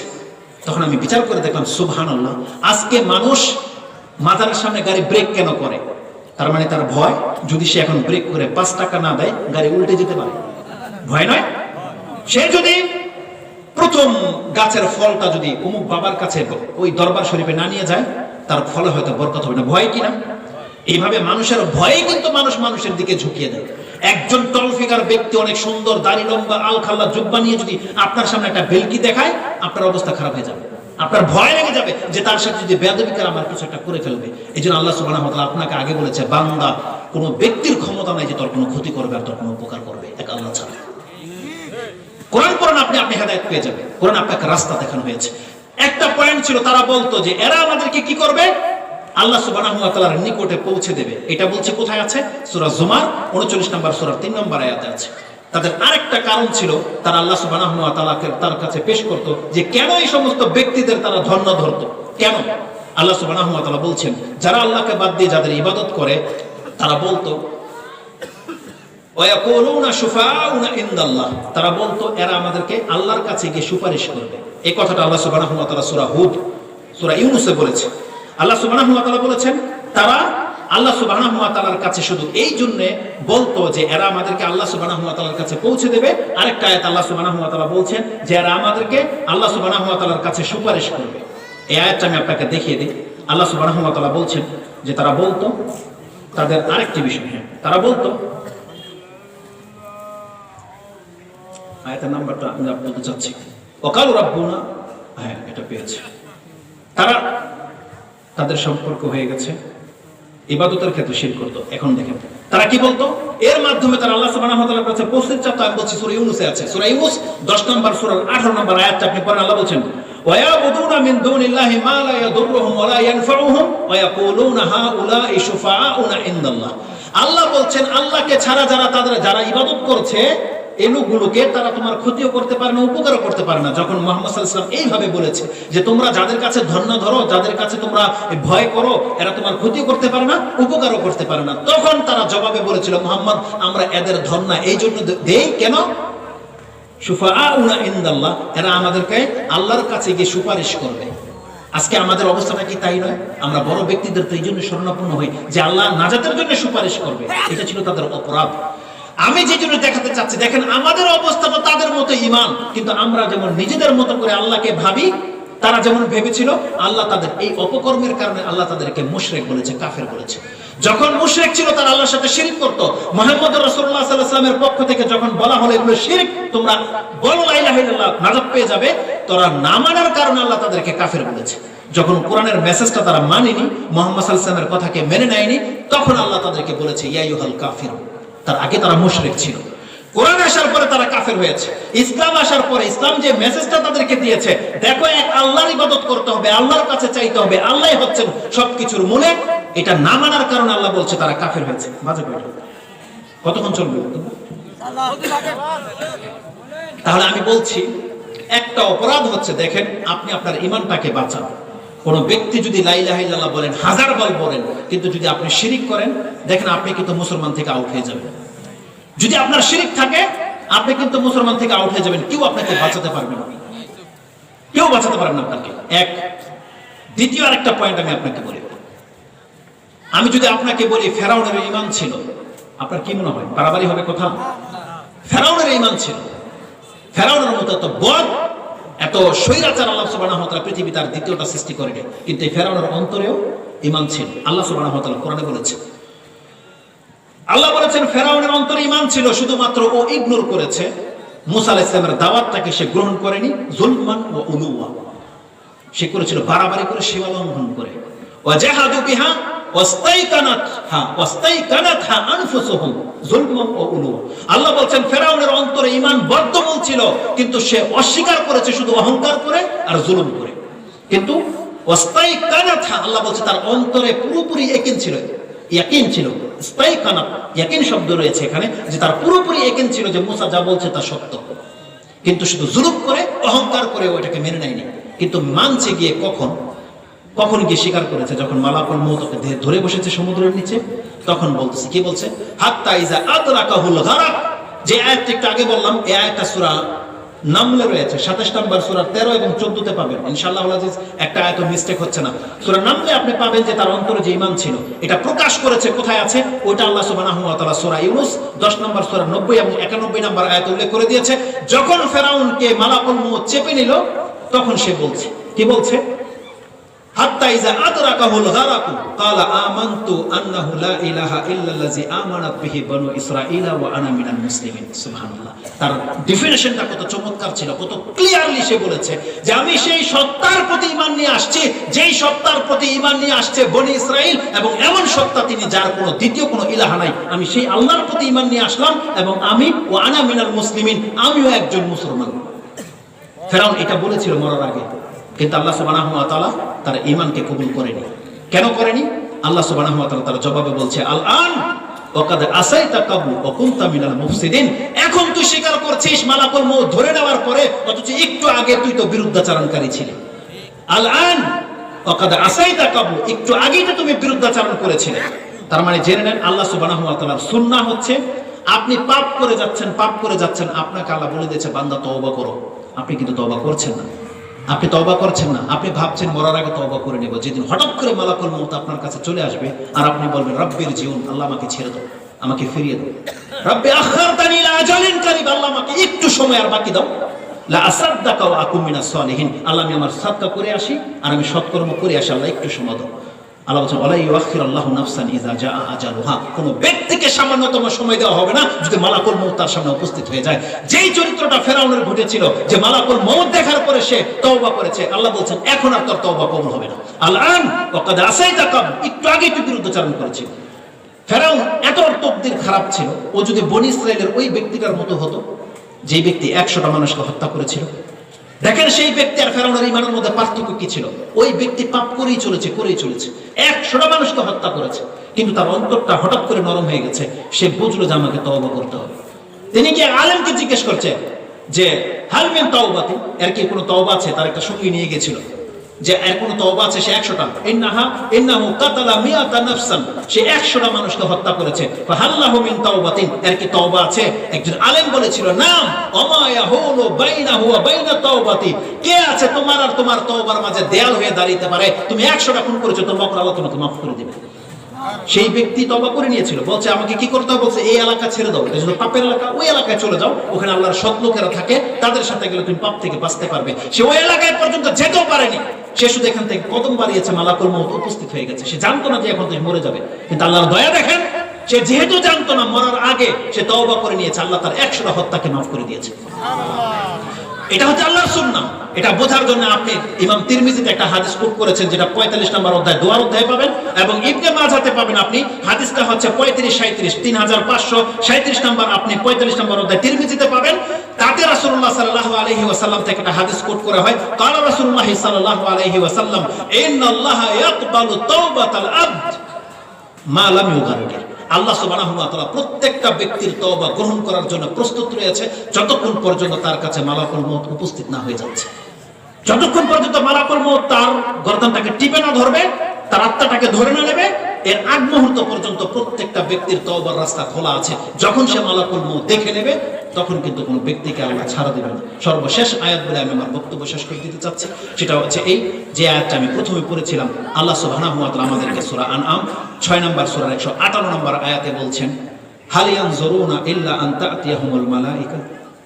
কেন বান্দা তুমি নামাজ পড়ছো না? কেন তুমি হারাম খাওয়া ছাড়ছো না? কেন তুমি মা বোনরা পর্দা করছো না? তুমি কি অপেক্ষা করছো? হাল ইয়ানজুরুনা আন তা'তিয়াহুমুল মালাইকা, তুমি কি আল্লাহর কোনো ফেরেশতা দেখতে চাচ্ছ যে আল্লাহর ফেরেশতা এসে বললে আমি করব, এই হুজুরদের কথা আমি মানি না? এটা আপনাদের ঈমান? বলেন, হাল ইয়ানজুরুনা ইল্লা আন তা'তিয়াহুমুল মালাইকা আও ইয়াতি রাব্বুকা, নাকি হে নবী আপনার রবকে তারা দেখতে চায় নাকি স্বয়ং আল্লাহ নেমে এসে বলবে যে বান্দা তুই সালাত পড়, বান্দা তুই হারাম খাওয়া ছেড়ে দে, জিনা করা ছেড়ে দে, মা বোনদেরকে বলবে যে তুমি পর্দা করো, এটা বলবে আল্লাহ এসে? আও ইয়াতিয়াহুমুল মালাইকা আও ইয়াত হাল ইয়ানজুরুনা ইল্লা আন তা'তিয়াহুমুল মালাইকাতু আও ইয়াতি রাব্বুকা আও ইয়াতি বাদু আয়াতি রাব্বিক, নাকি আল্লাহর কোনো অন্য নিদর্শন তুমি দেখতে চাচ্ছ? আল্লাহ সুবহানাহু ওয়া তাআলা বলছেন, ওমা ইয়াতি বাদু আয়াতি রাব্বিক ইয়াওমা ইয়াতি বাদু আয়াতি রাব্বিকা লা ইয়ানফাউ নাফসান ঈমানুহা লাম তাকুন আমানাত মিন ক্বাবল আও কাসাবাত ফি ঈমানিহা খায়রা আও কাসাবাত ফি ঈমানিহা খায়রা কুল ইনতাজিরু ইন্না মুনতাজিরুন। এই কথাটা আল্লাহ সুবহানাহু ওয়া তাআলা বলেছে। আল্লাহ বলছেন মালাকুল মউত, ওটা একটা নিদর্শন বলেছে। আল্লাহ বলছেন ফেরেশতা এসে তোমার সাথে কথা বলবে না, আর তোমার রবও তোমার সামনে নেমে আসবে না, তবে আল্লাহর কোনো নিদর্শন অবশ্যই তোমার কাছে আসবে। ইয়াওমা ইয়াতি বাদু আয়াতিন বাদু আয়াতি রাব্বিক, তোমার রবের যদি কোনো নিদর্শন তোমার কাছে চলে আসে, লা ইয়ানফাউ নাফসান ঈমানুহা, তোমার ঈমান তখন আর কাজে আসবে না। মালাকুল মউত দেখে নেওয়ার পর আপনি বলবেন আমি আল-আন ওয়া আনা মিনাল মুসলিমিন, আল্লাহ আমি মুসলমান, আল্লাহ বলছেন এখন আর কোনো কাজ হবে না, যেমন ফেরাউনের ঘটেছিল। আও কাসাবাত ফি ঈমানিহা খায়রা, আর তখন যদি সে বলে আমি কিছু দান সদকা করব আল্লাহ, আমি সালাত করব আল্লাহ, আমাকে ছেড়ে দেন, আল্লাহ বলছেন এখন আর সৎকর্ম কাজে আসবে না। এই মেসেজটা ছিল আমার প্রতি আপনাদের, যে দেখেন মক্কার কাফেরদের মতো হয়েন না, ওদের আল্লাহর প্রতি বিশ্বাস ছিল কিন্তু শিরিক করে সেটাকে নষ্ট করেছে। দেখেন আপনি এক আল্লাহর প্রতি ঈমান এনেছেন, পার্থক্য ওদের সাথে আপনার যে আপনি লা ইলাহা ইল্লাল্লাহ বলেছেন, আপনি আপনার এই লা ইলাহা ইল্লাল্লাহটাকে টিকিয়ে রাখেন। এটা শিরিক করে দিয়ে, কোন অবস্থাতে শিরিক করে দিয়ে আপনি এটা ধ্বংস করে দিয়েন না। এবং যারা পাপ কাজ করছেন তারা খুব দ্রুত তওবা করে নেন। আল্লাহ যেন আমাদেরকে বোঝার এবং সে অনুযায়ী আমল করার তৌফিক দান করে।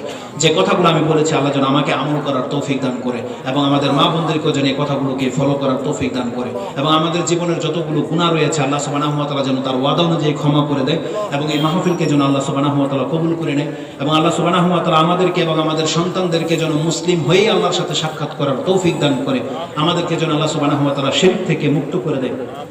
আল্লাহুম্মা ইন্না নাউযু বিকা মিন আযাবিল কবর, আল্লাহ তোমার কাছে আমরা আযাবুল কবর থেকে আশ্রয় চাচ্ছি। আল্লাহুম্মা আরিনাল হাক্কা হাক্কান ওয়ারযুকনা ইত্তিবাআ ওয়া আরিনাল বাতিলা বাতিলান ওয়ারযুকনা ইজতিনাবা। আল্লাহুম্মা ইন্না নাসআলুকাল জান্নাতা ওয়া মা কাররাবা ইলাইহা মিন কাওলানা ওয়া আমাল ওয়া নাউযু বিকা মিনান নারি ওয়া মা কাররাবা ইলাইহা মিন কাওলানা ওয়া আমাল। আল্লাহুম্মা ইন্না নাসআলুকা খায়রা মা সাআলাকা মিনহু নাবিয়্যুকা মুহাম্মাদিন সাল্লাল্লাহু আলাইহি ওয়াসাল্লাম ونعوذ بك من شر ما استعاذك منه نبيك محمد رسول الله صلى الله عليه وسلم. سبحان ربك رب العزة عما يصفون وسلام على المرسلين والحمد لله رب العالمين. السلام عليكم ورحمة الله.